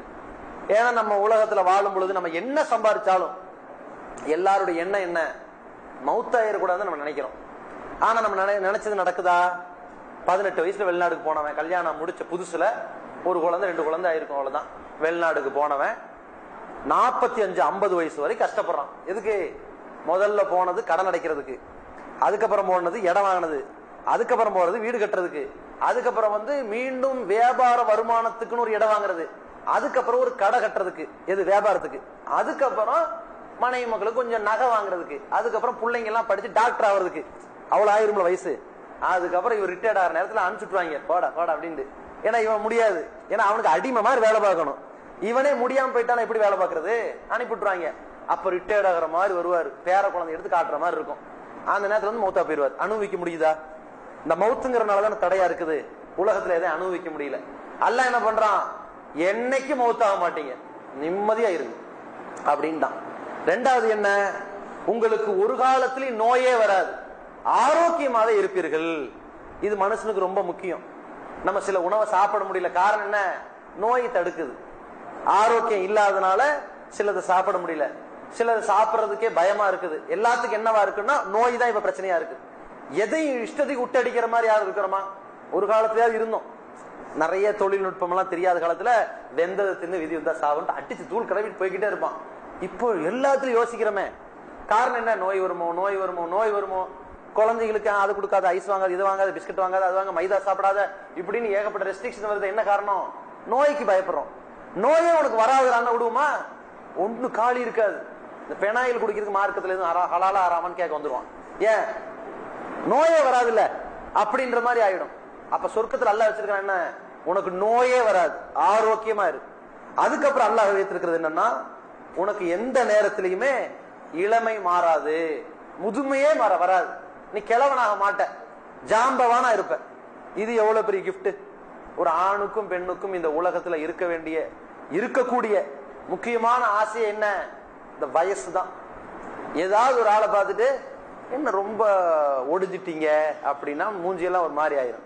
யார் ஒடிஞ்சா? ஓடுவோமா? ஓட்ட பந்தயம். அவர் இருப்பார் தாத்தா ஆயிட்டு, அவர் சொல்லக்கூடாது அப்படி. இப்படி சொல்லணும். பரவாயில்லையே 60 வயசானாலும் 30 மாதிரி துருன்னு இருக்கிறீங்களே இருக்குங்க, அல்ல அறிவிச்சிருக்காங்க இப்படிம்பா. ஏன் அவர் 30 ஆக்கணும். நமக்கு கண்ணாடியை பார்த்த உடனே ஒவ்வொருத்தருக்கு வரலாறு யோசிக்கும். இந்த முடி வேற வெள்ளைய எட்டி பாக்குது, அம்மாடி என்ன சொல்ல போறாங்களோ, டை அடிச்சா வேற பிரவுனா காட்டி கொடுத்துரும், இதை மறைச்சு வைப்போமா, இப்படி வைப்போமா, இப்படி சொட்டை வேற தெரியுது இப்படின்னு. ஏன்னா நாமளா அடிச்சா மொட்டை, அதுவா விழுந்தா சொட்டை, இது வேற கவலையா இருக்கும். இந்த பக்கம் தெரியுதே, இந்த பக்கம் தெரியுதேன்னு மறைச்சு மறைச்சு வைப்பான். ஏன் மூஞ்சி சுருங்க கூடாது, கை ஒரு தோல் ஒரு மாறக்கூடாது, நடையில வேகம் குறையக்கூடாது, பேச்சுல வேகம் குறையக்கூடாது, தளரக்கூடாது. இது எல்லாமே ஏன் யோசிக்கிறான்னா அந்த வயசு கூட மாதிரி நினைச்சிருவாங்களோ இப்படி பயப்படுறான். ஒரு ஆளை பார்த்து சின்ன வயசு பையனுக்குலாம் தெரிய மாட்டேங்குது, 12 வயசு பசங்க இருக்காங்கல்ல, அவன் சாதாரண பெரியாம்பளை மாதிரி நடக்க நினைக்கிறான். நல்லா முடிய வளர்த்துக்கிட்டு சலா போலைக்கு இப்படி வீட்டுக்குள்ள வருவான். ஏன் அவனை பெரியாலும் நினைச்சுக்குவான். படுற நேரம் படுற, காலையில சகருக்கு எந்திரிக்கணும் மூதேவி, 3:30 எந்திரிச்சு எழும்பாம அதான் சொல்றான். இப்படின்னு அவனுக்கு தாங்கல, நம்மள சின்ன பையன் ஆக்கிட்டாங்க. டே நீ வா, ஒரு 5 ரூபாய்க்கு ஊறுகாய் வாங்கிட்டு வா. ஊறுகாய் நம்ம வாங்க முடியாது, யார் நினைச்சு என்ன. டேய் அவன் சின்னவனை கூப்பிடுவான், அவன் எல்கேஜியா இருப்பான். டேய் ஊறுகாய் வாங்கிட்டு வாடா, அம்மா கேட்கறாங்களடா. நாய சொன்னா நாய் வாழை சொல்லுதுமாங்கல்ல, இதே மாதிரி இந்த 12 வயசு பையன் அவன் நினைச்சுக்கிறான் பெரியாம்பளை மாதிரி. அவன் வந்து யார்கிட்ட பழகுவான்னு கேளுங்க, 12ஓட கலக்க மாட்டான். அந்த பக்கம் போ, இந்த பக்கம் போ, யாரோட பழகுவான்? 18 வயசு பசங்களை போட்டு நின்றுட்டு அப்புறம் என்ன செய்தி இப்படிமா. இவனுக்கு பெரிய ஆளாகணும்னே ஆசை. இந்த கல்யாணம் ஆயிட்டாங்கன்னு வைங்க, இவனுக்கு சின்ன ஆளாகணும்னே ஆசை. வயசை கூட்டவே கூடாது. என்ன பார்த்தா எத்தனை வயசு மாதிரி தெரியுது இப்படின்னு கேட்பாங்க. அவரை பார்த்து ஒருவேளை அவனுக்கு 28ன்னு வைங்களேன், ஒரு 35 எப்படின்னா போதும், அன்னைக்கு இருந்து தூக்கம் வராது அவனுக்கு. இல்ல உங்கள்ட்ட இனிமேல் கேட்க மாட்டேன், இப்படிதான் பொய் பேசுறதே அவங்க பொழப்பா போச்சுட்டு போயிருவான். அப்படி இல்லைன்னு வைங்களேன், சில நேரத்துல வயசை கிண்டல் பண்ற கேட்பாங்க. ஜி ஜி இவரை பாருங்க, இவருக்கு எவ்வளவு வயசு இருக்குன்னு சொல்லுங்க இப்படின்னு கேட்பாங்க. அவன் பார்த்துட்டு நீங்களே சொல்லுங்க பாப்பான். இல்ல உங்களை விட 2 வயசு கம்மின்றுவான். ஏன்? அப்பதானே அவர் வயசு சொல்லுவாரு. இப்படி தப்பிக்கணும். ஏன்னா நம்ம வயசு என்ன செய்யக்கூடாது, கூட்டி காற்ற கூட்டாது இப்படின்னு இவன் நினைக்கிறான். பெண்கள் இதை விட ரொம்ப நினைப்பாங்க. ஏன்? அவங்களுடைய வாழ்க்கையெல்லாம் கல்யாணம் ஆகிற வரைக்கும் எந்த கணவன் அமைவான்ங்கிற எதிர்பார்ப்பு, கல்யாணம் ஆனதுக்கு பிறகு இந்த கணவன் உற்றக்கூடாதுன்னு எதிர்பார்ப்பு. அவங்க என்ன பண்ணுவாங்க, நம்ம கணவனை விட கொஞ்சம் பெரிய போன மாதிரி தெரியுறோமோ, யாராவது நம்மளும் கணவனும் வெளியே போனா அக்கா தம்பின்னு நினைச்சிருவாங்களோ, அப்ப அவர் என்ன செய்யறது, ஒண்ணு அவனை கிளவனாக்கணும், ஒரு கோட்டை அழிக்க முடியாட்டி இன்னொரு கோட்டை போடணும். ஒண்ணு நல்ல தேங்காய் சோறு அது இது போட்டு தீவனத்தை கொடுத்து ஆளை உட்காந்து தூங்க வச்சு குண்டாக்கி, பரவாயில்லையே அவருக்கு மனைவிக்கு வித்தியா உங்க மகளான்னு கேட்கற மாதிரி, அதாவது இவருக்கு ஒரு 45 வயசு, அந்த அம்மாவுக்கு ஒரு 18 வயசு மாதிரி நினைக்கிற மாதிரி பிக்கப் பண்ணணும் இப்படின்னு அவன் நினைப்பா. அப்படி இல்லைன்னு நீங்க, இவன் ஏற்கனவே இவ வந்து சில பெண்களை பொறுத்த வரைக்கும் அவங்க உடல் வாக்குன்னு இருக்குல்ல, 40 வயசு ஆனாலும் 25 மாதிரியே தெரிவாங்க. அவங்க என்ன செய்வாங்க, நமக்கு வந்து அவன் மனுஷனை பாரு 25 வயசு மாதிரியா இருக்கிறான், 75 வயசு கிழவமா இருக்கான், ஏய் எஞ்சி ஓடு, காலங்கால நேரம் செஞ்சு ஓடு, வீட்டுக்கு வந்து புஷ் அப் பண்ணு, அதுக்கப்புறம் பைட்டாக் போடு, தண்டால் எடு, என்ன 6 பேக் வந்துருச்சா உனக்கு, வரல உனக்கெல்லாம் எந்த வருது திங்கிற தீனி, அப்படி இப்படியே கவலைப்பட்டுக்கிட்டு இருப்பா. என்ன, நம்ம வயசை குறைக்கணும், குறைவா இருக்கு அப்ப இவர் வயசை குறைக்கணும் இப்படின்னே இருக்கிற. என்ன காரணம், எப்ப யார் பார்த்தாலும் நம்மளை கேட்கணும், உங்களுக்கு குழந்தை ஏதா இருக்கா. இப்படி ஒரு பெண்ணை பார்த்து கேட்டான்னு வைங்க, பயங்கரமா இருக்கும், எனக்கு குழந்தையா, கல்யாண வயசுல பிள்ளையா இருக்கு இப்படின்னா எப்படி இருக்கும். அல்லது ஒரு ஆள் பார்த்துட்டு கல்யாணம் ஆயிருச்சா அப்படின்னா அவ்வளவுதான், அவளுக்கு வாழ்க்கையே முடிஞ்சிடும். எப்பேற்பட்ட கேள்வி கேட்டாங்க. இதுதான் பெண்களுடைய நிலைமை. யாருக்குமே என்ன முதுமையே பிடிக்காது. அந்த வீட்டுல மாமியார் கூட இருப்பாங்க, அவங்கள பார்த்து பாட்டி அந்த பொருள் யாரா பாட்டிங்கிற, நான் உனக்கு பெரியம்மாடா, பேரன் கூப்பிடுவான் பாட்டின்னு, மூமான்னு வைங்க, பெரியம்மா போயிட்டா மூமாங்கிற அப்படின்பா. தாங்காது அவங்களுக்கு. ஏன்னா அவங்க வயசு அப்படி மெயின்டைன் பண்ணி நினைக்கிறாங்க. ரசூல் அழகா சொன்னாங்க, எந்த முதுமையில் இருக்கிறவனுக்குமே 2 ஆசை விட்டு போகல, காசாசையும் விடல, வயசாசையும் விடல. அப்ப அல்லாஹ் என்ன பண்ணிட்டான், நீ சாகர வரைக்கும் உனக்கு முதுமையே வராது, போதுமா, என்னைக்கு என்றும் 16 இளமை தான் போ. இது துனியால கிடைக்குமாங்க நமக்கு, அங்க கிடைக்கும். அதே மாதிரி ரசூலுல்லாஹி ஸல்லல்லாஹு அலைஹி வஸல்லம் அவர்கள் சொல்றாங்க, சொர்க்கத்துல இருக்கக்கூடிய ஆடை இருக்குல்ல, அந்த ஆடை ஒரு காலத்து இத்து போகாது அப்படின்னா. இந்த துன்யாவில பாருங்க, நம்ம உடுத்துற ஆடைகள் வந்து ஆண்களும் சரி பெண்களும் சரி, ஆண்களோட பெண்கள் கொஞ்சம் கூட ஆடைகளை தேர்ந்தெடுக்கிறதுல சரியான ஒரு கலரு, அந்த பொருத்தம், பக்கத்து வீட்டுக்காரங்களை விட கொஞ்சம் தகுதி கூடின மாதிரியான ஒரு பொருள், விலையும் குறைஞ்ச மாதிரியான ஒரு சிக்கனம், இப்படி பொருள் எடுக்கிறதுக்கு நேரத்தை அதிகம் யூஸ் பண்ணாலும் கலரை தேர்ந்தெடுக்கிறாங்கல்ல, அந்த தேர்ந்தெடுக்கிற திறமை வந்து பெண்கள்ட்ட ஜாஸ்தி இருக்கும். அந்த பொருளை வாங்கி வீட்டுக்கு கொண்டு வந்து யூஸ் பண்ற நேரத்துல திடீர்னு கிழிஞ்சிருச்சுன்னா அல்லது இத்துருச்சுன்னா அல்லது துவைக்கும் போது சாயம் போச்சுன்னா ரொம்ப வெக்ஸ் ஆயிடுவாங்க, ரொம்ப மன வெதுமி போயிடுவாங்க, வயிறு இருந்து சபிப்பாங்க எல்லாரையும். காரணம் என்ன? அது டேமேஜ் ஆகக்கூடாது. போன வருஷம் ஒரு புடவை கட்டினேன், இன்னைக்கு அது போடவே முடிய மாட்டேங்குது, வீணா போனது போயிருச்சு, டம்மியா போயிருச்சு, வித்து போனவன்ட்ட போய் வாங்கிட்டு வந்துருக்கிறோங்கிற மாதிரி அந்த பொருள் இத்ததுக்காண்டி கவலைப்படுவாங்க. மீண்டும் அந்த பொருளை தேடுவாங்க, அந்த கலர் கிடைக்காது, நினைச்ச டிசைன் கிடைக்காது. நம்ம என்ன பண்ணுவோம், நினைச்ச துணி கிடைக்காது. அப்ப அந்த துணியே நம்மகிட்ட இருந்தா நல்லா இருக்குன்னு நினைப்போமே, அது துணியால நடக்காது. துணியால வாங்கினதெல்லாம் கிழிஞ்சுதான் போகும். அங்க அப்படி இல்லை, உனக்கு இத்து போகாது, ஜாம் ஜாம் என்றைக்கு புது ட்ரெஸ் தான். நம்ம எந்த ட்ரெஸ் போட்டாலும் நம்ம வீட்டுல எல்லாரையும் பாருங்க, எப்படியும் ஒரு ஆளுக்கு ஒரு 15-20 சட்டை இருக்கும். ஒரு பெண்களை பாருங்க 15-20 புடவையாவது குறைஞ்சபட்சம் இருக்கும். அந்த ஒரு புடவையை போட்டுட்ட பிறகு மீண்டும் அதே புடவையை ஒரு மாசத்துக்குள்ள போடுறதுக்கு நினைக்கிறாங்களா? ஏன், இது தவிர வேற எதுவும் இல்லைன்னு யாரும் நினைச்சிட்டா அப்படின்னு நினைக்கிறாங்க. அப்படி இல்லைன்னா பழசாயிரும், மீண்டும் மீண்டும் அடிக்கிற அடியில பழசாயிரும், எப்ப போட்டாலும் புதுசு மாதிரி மெயின்டைன் பண்ணணும்னு நினைப்பாங்க. அது ஆண்களோட பெண்கள் ரொம்ப கவனமா இருப்பாங்க. நம்ம ஆம்பளை என்ன செய்வாங்க, ஒரு சட்டையை 3 நாள் போட்டுக்கிட்டு இருப்பான். பொண்டாடி தான் பிடிக்காது, இதே சட்டை போட்டு வேறுவேனா போய் குளிங்க, சட்டையை மாத்துங்கம்பா, அந்த மாதிரி இருக்கும். சரி, ஒரு ஆளுக்கு லைக் மாறுபடும். அப்ப இந்த மாதிரி இருக்கிற நேரத்துல சொர்க்கத்துல இத்து போகாத புத்தம் புதுமையான ஒரு ஆடையா இருந்தா எப்படி இருக்கும்? ஜேன்னு ஜொலிக்கிறாரு, இந்த ட்ரெஸ் தானே முக்கியம், அது இருக்கும். அதே மாதிரி நபிகள் நாயகம் ஸல்லல்லாஹு அலைஹி வஸல்லம் அவர்கள் சொல்றாங்க, சொர்க்கத்துல எப்படிப்பட்ட ஒரு வாழ்க்கை அமையும் அப்படிங்கிறதுக்கு சொல்றாங்க. ஒவ்வொருத்தருக்கும் ஒவ்வொரு இறை நம்பிக்கையாளருக்கும், ஆணாகட்டும் பெண்ணாகட்டும், ஒவ்வொரு இறை நம்பிக்கையாளருக்கும் ஒரு முத்தாலான ஒரு கூடாரம், மாளிகை வழங்கப்படுங்கிறாங்கல்ல. சொர்க்கத்தில் மாளிகைனா ஒரு முத்தாலான கூடாரம் வழங்கப்படும். அந்த கூடாரத்தினுடைய ஹைட் இருக்குல்ல, அது 90 அடி, 90 கிலோமீட்டர் பக்கம். சரிங்களா? 90 கிலோமீட்டர்னா ஹைட்டு பார்த்துங்க. அகலம் வந்து எவ்வளவு, 45 கிலோமீட்டர் வச்சுக்கோங்க. இது ரசூலுல்லாஹ் சொல்றாங்க. உயரத்துக்கு முத்துங்கிறது உயரத்திற்கு ஏற்ற அளவு அகலத்தை உண்டாக்கும், அதான் உருண்டை. அந்த அடிப்படையில உயரத்தை சொல்லிட்டாங்க. அகலம் என்ன, ஒரு 45 கிலோமீட்டர் வச்சுக்கோங்க. அப்ப ஒரு முத்துனுடைய அளவு எவ்வளவு இருக்கட்டும், பட்டுக்கோட்டையில இருந்து முத்துப்பேட்டை வரைக்கும் ஒரு அளவு இருக்குன்னு வச்சுக்கோங்க. அவ்வளவு பெரிய ஒரு முத்து, ஹைட்டா பெரிய கோட்டையா இருக்கும், முத்து மாதிரி தான் இருக்கும். உள்ள பாத்தீங்கன்னா அவ்வளவு அறைகள் தனித்தனியா இருக்கும். ஒரு இறை நம்பிக்கையாளர்களுக்கு ஏராளமான துணைவியர் இருப்பாங்க. இது சொர்க்கம். சரிங்களா? ஆணுக்கும் பெண்ணுக்கும் துணைவியர் இருப்பாங்கிறது அல்லாஹ் சொல்லிட்டான். சொர்க்கத்துக்கு வேண்டி அங்க ஏராளமான துணை இருக்கும்போது இல்ல இது இஸ்லாத்துக்கு மாற்றம், குர்ஆன் அல்லாஹ் 4 வரைக்கும் தான் கல்யாணம் பண்ண சொன்னா, அதனால ஏராளங்கிறீங்க சொல்லக்கூடாது. இது 4 துன்யாவுக்கு, அங்க அன்லிமிட்டெட். சரிங்களா? நம்மளுக்கு எப்பவுமே அன்லிமிட்டட் தான் ரொம்ப பிடிக்கும், பொதுவா சொல்றேன். அப்ப உள்ள பாத்தீங்கன்னா இந்த மாதிரி இப்படியே பாத்துக்கிட்டு இருப்பான். எந்த அளவுக்கு அல்லாஹ் வச்சுட்டான்னா, சொர்க்கவாசிகளுக்கு வந்து எந்த நேரத்திலையுமே கோபம் வராது, காழ்ப்புணர்ச்சி வராது, பொறாம வராது, ஈகோ வராது. அதே நேரத்தில் அல்லாஹ்வே எப்படி அமைக்கிறான்னா, அந்த முத்தாலான மாளிகைக்கு உள்ள போகும்போது இந்த இறை நம்பிக்கையாளர் இருக்கிறார்ல, தன்னுடைய துணையை பார்ப்பாரு, இவங்களோட வாழ்வாரு. அதே நேரத்துல வேற ஒரு அறைக்கு போனார்னு வைங்க, அங்க ஒரு துணை இருப்பாங்க. அங்க போகும்பொழுது இந்த துணையோட போறாங்களேன்னு இந்த துணைக்கு தெரியாது. உள்ளுக்குள்ள இருப்பாங்க பல பெண்கள், அப்படி வச்சுக்கோங்க. அப்படி பல துணைவியர் இருந்தாலும் நம்ம இந்த கோட்டைக்குள்ள எத்தனை பேர் இருக்காங்கன்னு யாருக்குமே தெரியாது. இவர் இப்ப எங்க போயிருக்காரு அதெல்லாம் தெரியாது. அந்த மாதிரி தனித்தனியான செக்யூரிட்டிய மாதிரி வச்ச மாதிரி அல்லாஹ் என்ன பண்றான், தனித்தனி வாழ்க்கை மாதிரி வச்சிருக்கான். இங்க ஒரு வாழ்க்கை, இங்க ஒரு வாழ்க்கை, இங்க ஒரு வாழ்க்கை, அப்படி போயிட்டு இப்படியே வாழ்க்கை கழிச்சுக்கிட்டு இருப்பாருன்னு வைங்க. இந்த மாதிரியான ஒரு நிலை சொர்க்கவாசிகள் எல்லாருக்குமே வழங்கப்பட்டுரும்.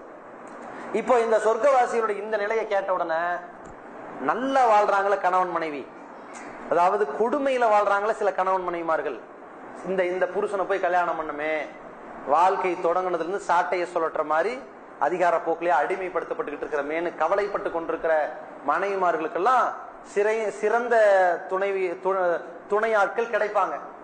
அவர்களுக்கு இதை விட நிம்மதியான வாழ்க்கை கிடைச்சிரும். அதே நேரத்துல இவள்கிட்ட போய் நம்ம மாட்டிக்கிட்டோமேன்னு நினைக்கிற சில கணவன்மார்கள் இருப்பாங்கல்ல, அந்த ஆட்களுக்கெல்லாம் இதை விட சிறந்த துணை கேட்கறது சந்தோஷம் தானே. இப்ப என்ன ஆகும்னா, இந்த சதீஷ் வேற சொல்லிட்டோம், ராத்திரி ஒரு பஞ்சாயத்து இருக்கு.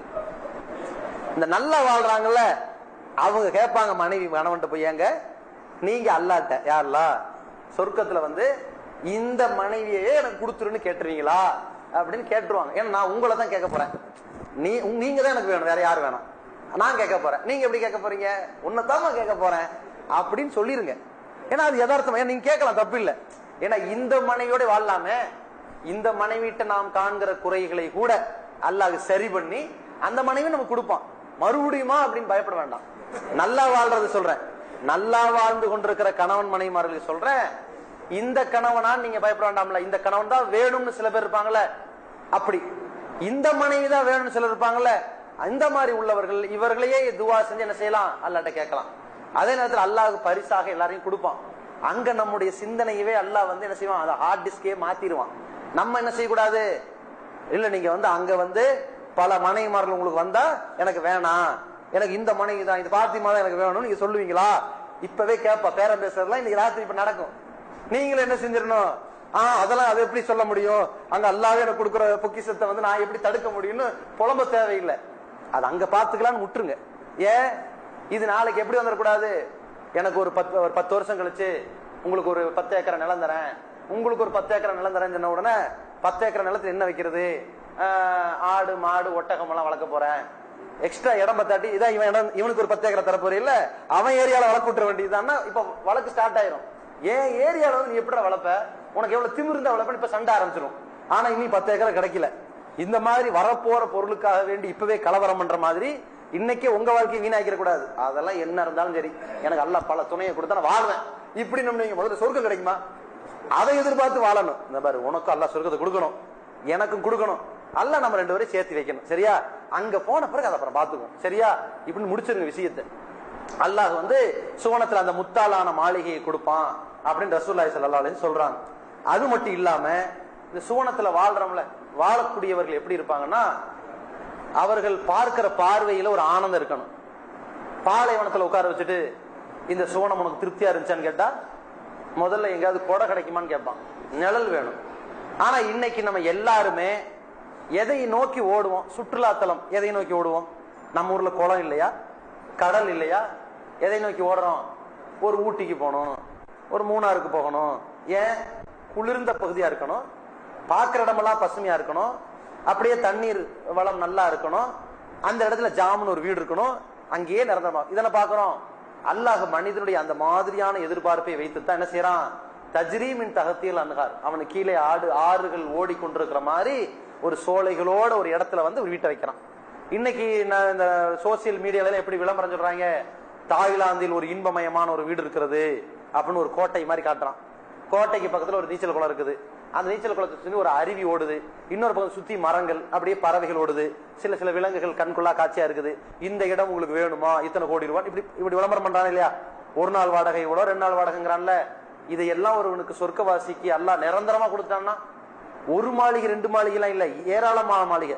இப்ப நம்மால் ஒருத்தர் வராரு, அதெல்லாம் பட்டம் வந்துட்டு வாங்க வீட்டுக்கு போலாம், இங்கேயும் வீடா, அட உங்களுக்கு தெரியாது, இங்க 2 சென்ட்டுக்கு ஒரு வீடு கட்டி வச்சிருக்க தெரியாது, இல்ல உங்களுக்கு பட்டுக்கோட்டை அங்க ஒண்ணு இருக்குங்க, திருச்சியில ஒண்ணு இருக்கு, தஞ்சாவூர்ல ஒண்ணு இருக்கு, வேற திருப்பூர்ல ஒண்ணு இருக்கு, என்ன ஊரு கட்டு, ஆமாங்க துபாயில 4 கட்டி இருக்கேன், எப்படி இருக்கும், எவ்வளவு பெருமையா இருக்கும்.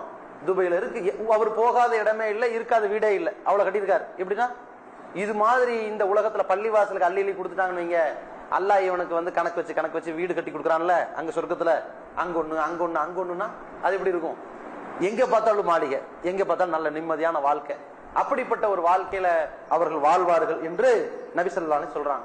அதே மாதிரி அல்லாஹ் சொல்கிறான், சொர்க்கத்துல தேனாறு ஓடும், பாலாறு ஓடும், மது ஆறு ஓடும். இதெல்லாம் சாப்பிடறதுக்கு ஆண்களும் பெண்களும் என்னது சாப்பிடறதுக்கு. பெண்களை போய் மது குடிக்க சொல்லிட்டாங்க சொல்லக்கூடாது, சொர்க்கம் அது, எந்த சட்டத்தையும் பேசக்கூடாது. சொர்க்கத்துக்கு போனா எல்லாம் மாறி போச்சு. சரிங்களா? அங்க தேனாறு ஓடுன்னு வைங்க, அல்லாஹ் என்ன செஞ்சுட்டான், திகட்டாத தேனுட்டான். தேனாறு தான் திகட்டாது. இங்க தேனை கொடுத்து பாருங்க, அதுவே ஏகப்பட்ட கலப்படங்கிறான். இதுல ISO முத்திரை போட்டா அவனும் கலப்படம்ங்கிறான். இன்னொருத்த வந்து என்ன செய்யறான், நாங்க வந்து அங்கிருந்து காட்டுல இருந்து எடுத்து வந்த தேனுங்கிறான். இப்படி தேனை செக் பண்ணிட்டே கிடக்குறாங்க. அது கூட சொல்லுவாங்க. ஒரு வாட்டி வந்து என்ன பண்ணா, ஒருத்தன் தேன் விற்க வந்தானா, மனைவிட்ட வந்து இந்த தேனை வந்து சாப்பிட்டு பாருங்க, இது ஒரிஜினல் தேனு. எப்படி சொல்ற? இல்லைங்க இது ஒரிஜினல் தேனுங்க. எப்படிப்பா சொல்ற? ஏங்க தேன்னா நாய் வந்து சாப்பிடாதுங்க, இனிப்பான பொருள் நாய் சாப்பிடும், தேனை வந்து நாய் நக்காது அப்படின்னு இருக்கான். அப்படியா? ஏங்க இங்க வாங்க, இந்த தேனை கொஞ்சம் சாப்பிட்டு பாருங்க அப்படின்னு இருக்கா. சி போடி இப்படின்னா, சரிதான் இது ஒரிஜினலா தேனுதான் அப்படின்டா இவன். அந்த மாதிரி ஒரிஜினலா டூப்ளிகேட்டானே நம்ம குழப்பமா இருக்குது. அதையும் தாண்டி ஒரிஜினலா வந்தா பாடா இந்த நோன்பு கஞ்சிக்கு இன்னைக்கு நாளைக்கு மட்டும் மறந்துடாம ஒரு கொட்டை தேன் ஊத்துன்னு சொல்லுவீங்களா? அதோட படுத்துருவோம். தாங்காது, வயிறெல்லாம் அடைச்சிரும். தேனை ஊத்திட்டு குடிச்சான்னு வைங்க, கொட்டா கணக்குல கஞ்சியை குடிச்சா வெளியே வந்துடும், தேனை குடிச்சா எல்லாம் லாக்கு. அதோட இன்னொருத்தனை கூட்டிட்டு போய் எதையாவது தாறு மாதிரி வயிற்றுல கட்டி இருக்கு, கட்டி எடுக்கணும். ஆனா அல்ல அங்க என்ன பண்ணிட்டான், திகட்டாது. ஒரு 2 ஸ்பூனை சாப்பிட்டாலே திகட்ட ஆரம்பிச்சிடும். இது திகட்டாது. திகட்டாது தேனாறு இருக்கும். ஏன்னா தேன் தானே உடல் ஊட்டச்சத்து, அது மாதிரியான எல்லா ஆரோக்கிய ஒரு நிவாரணம் மட்டும் இல்லாமல் ஒரு உடல் பலத்திற்கும் தேனை சொல்றாங்கல்ல. எதை சொன்னாலும் தேனை கலந்துக்கங்கிறான்ல, அந்த தேனை எல்லாம் ஆறா கொடுப்பான். திகட்டாத ஆறு அது இந்த துணியால் நம்ம பயன்படுத்த முடியாது. அதே மாதிரி பாலாறு கலப்படம் இல்லாம இன்னைக்கு என்ன பண்றான், பாலையே குடிக்கானாங்கிறான். ஏன், சோப்பாயில கலக்குறாங்கிறான். இல்ல லோக்கல்ல இருந்து கறந்துட்டு வந்த பாலுங்கிறான்.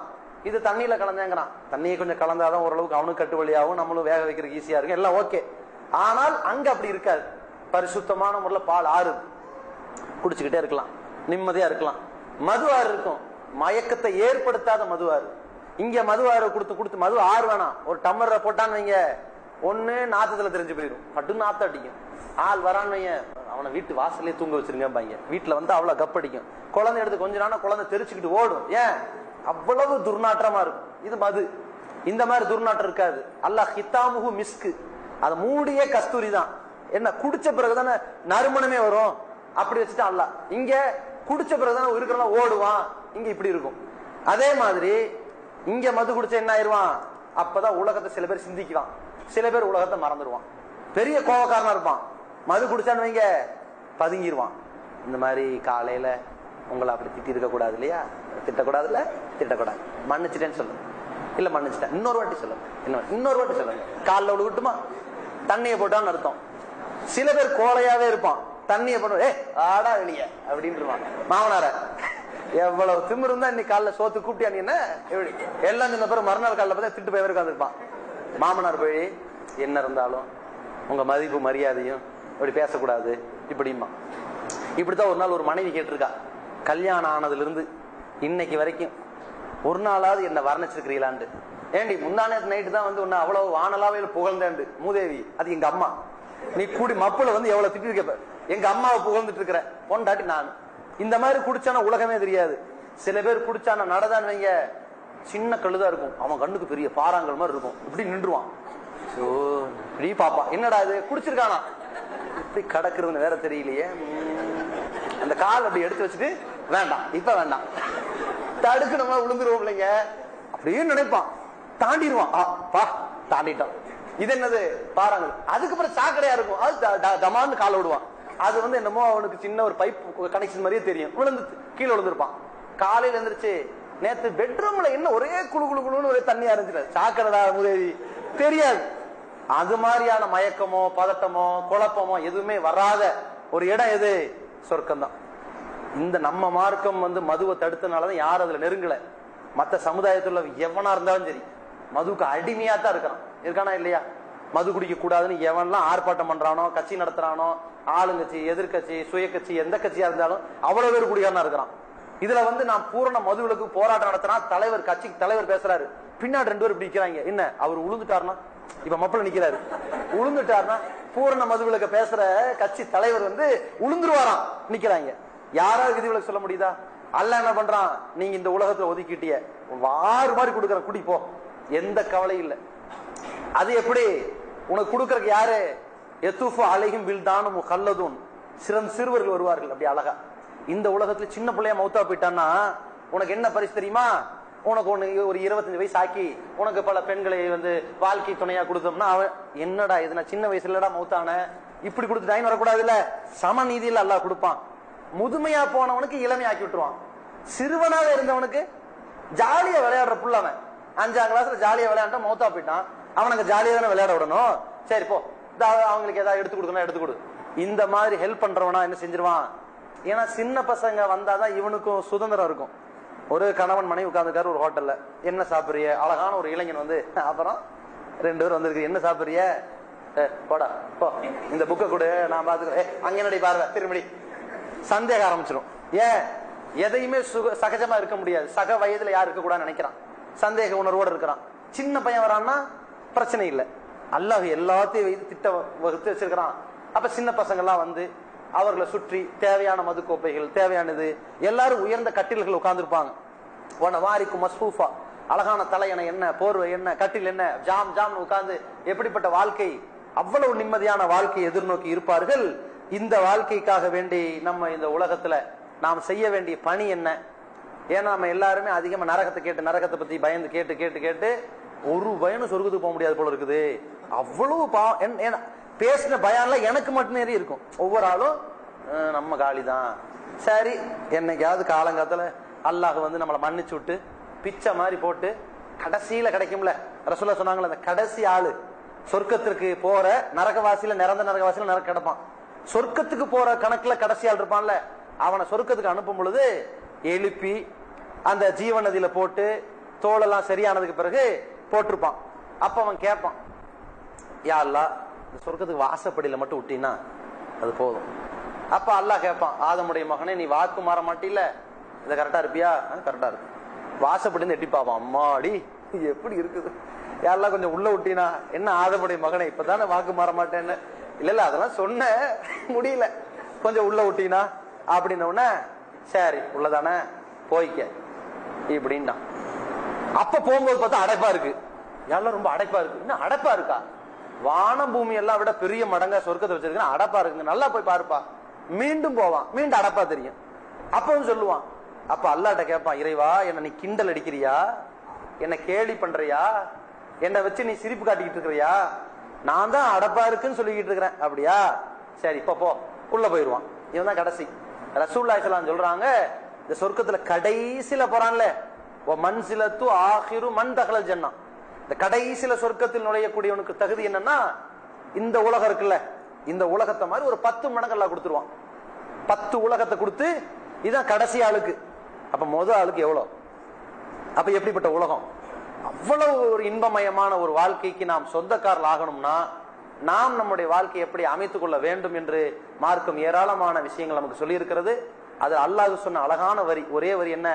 இன்னல்லதீன ஆமனு வ அமிலு ஸாலிஹாத், இறைவனை சரியான முறையில நம்பி நற்காரியங்கள் புரிந்தவர்களுக்கு அன்னலகும் ஜன்னாத், அவர்களுக்கு சுவனச்சோலைகள் இருக்கிறது. அப்படிப்பட்ட சுவனத்துல அவங்க வாழலாம். சுவனத்துல இன்னும் நிறைய இருக்குது.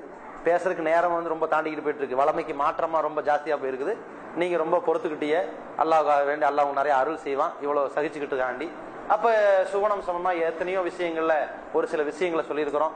அந்த சுவனத்துல நம்ம அத்தனை பேரும் நுழைவதற்காக எல்லாம் வல்ல அல்லாஹ் ரப்பல் ஆலமீன் அருள் செய்வானாக. இந்த உலகத்தில் நம்முடைய காலத்துல நாம் செய்த பாவங்களை எல்லாம் அல்லாஹ் தன் கருணையின் அடிப்படையில மன்னித்து, நாம் இந்த ரமலான்ல இந்த இரவு தொழுகையில நின்று வணங்குவதன் மூலம், பகலில் நோன்பு வைத்திருப்பதன் மூலம், அதிகமான குர்ஆன் வசனங்களை ஓதுவதன் மூலம், பிறருக்கு ஓதி கொடுப்பதன் மூலம், நன்மையை தீமையை தடுப்பதன் மூலம், அல்லாஹ்விடத்தில் அதிகமாக பாவ மன்னிப்பு தேடுவதன் மூலம், தஸ்பீஹ் செய்வதன் மூலம், நற்காரியங்கள் செய்வதன் மூலம், அர்ப்பணிப்பு செய்வதன் மூலம், ஏதோ ஒரு வகையில நரகத்திலிருந்து அல்லாஹ் நம்மை காப்பாற்றி சுவனத்தில் நுழைய செய்து, அந்த முதல் தரமான அந்த இறை தூதர்கள், இறையடியார்கள், உத்தமர்கள், உயிர் தியாகிகள் இருக்கக்கூடிய அந்த சுவன பூஞ்சோலையில எல்லாம் வல்ல அல்லாஹ் ரப்பல் ஆலமீன் நம் அனைவரையும் ஆக்கியருள்வானாக. வாஹிர் தவானா அல்ஹம்துலில்லாஹி ரப்பில் ஆலமீன்.